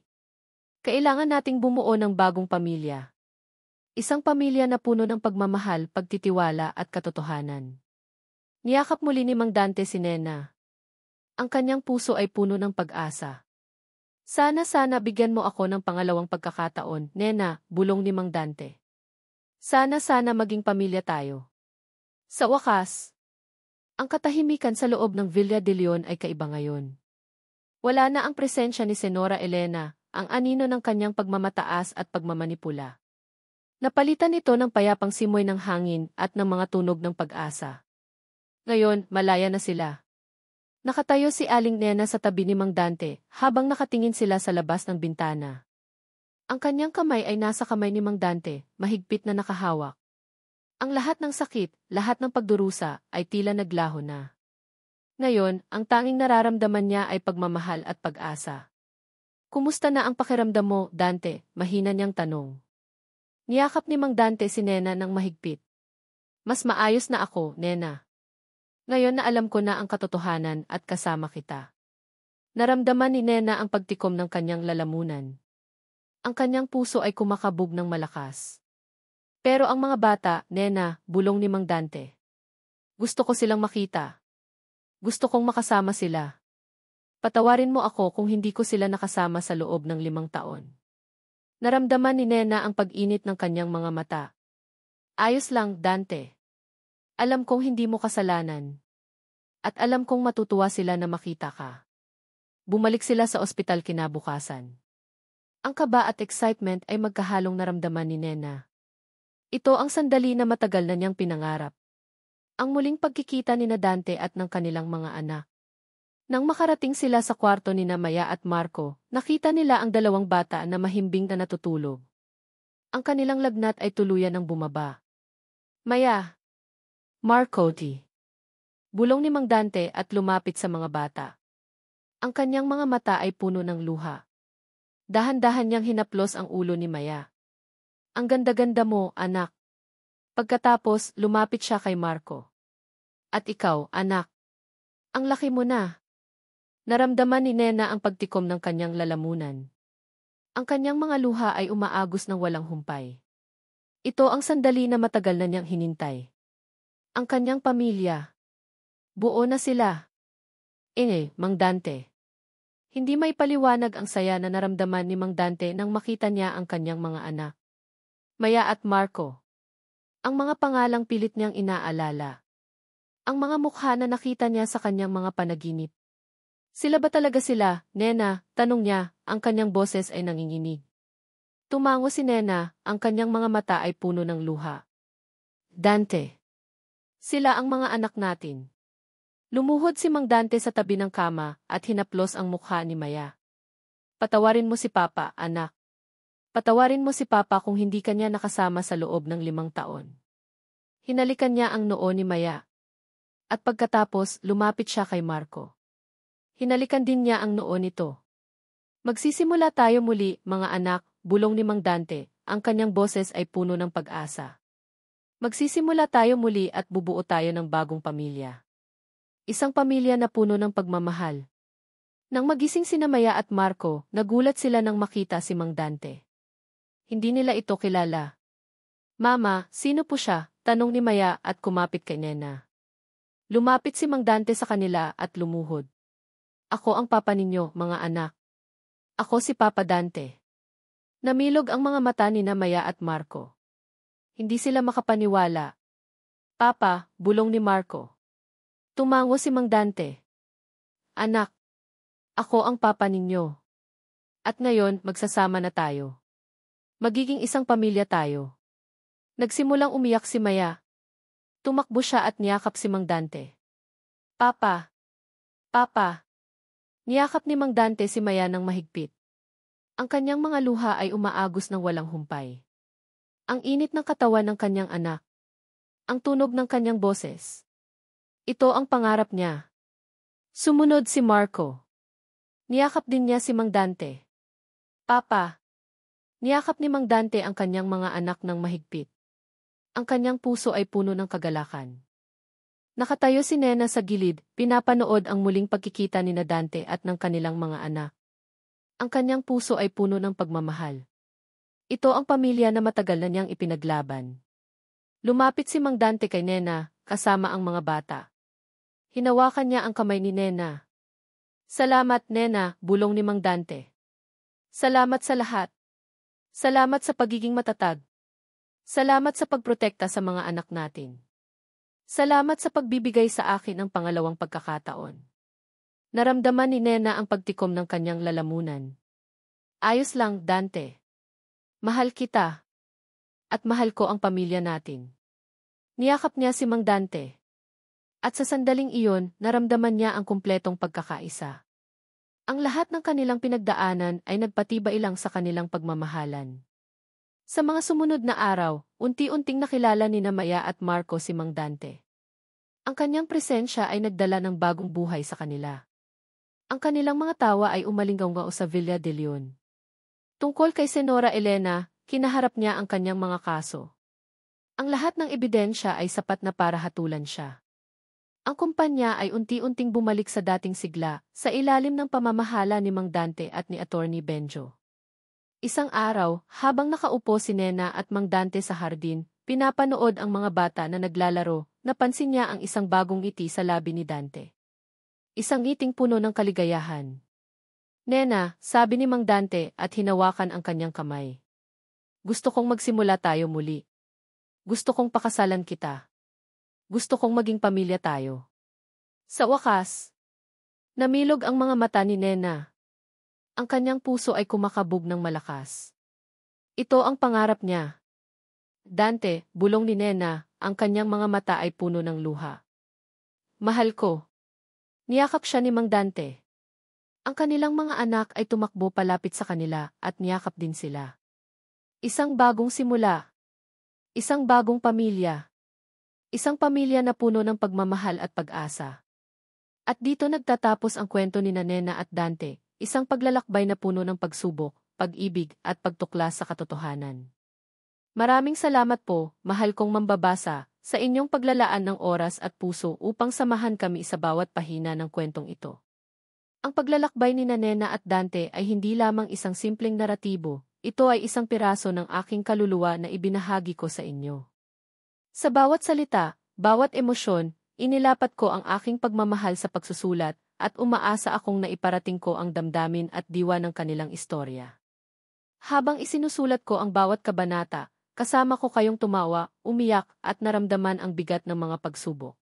Naging bahagi kayo ng kanilang pagbangon, ng kanilang pagtuklas sa mga lihim, at higit sa lahat, ng kanilang muling pagkabuo bilang isang pamilya.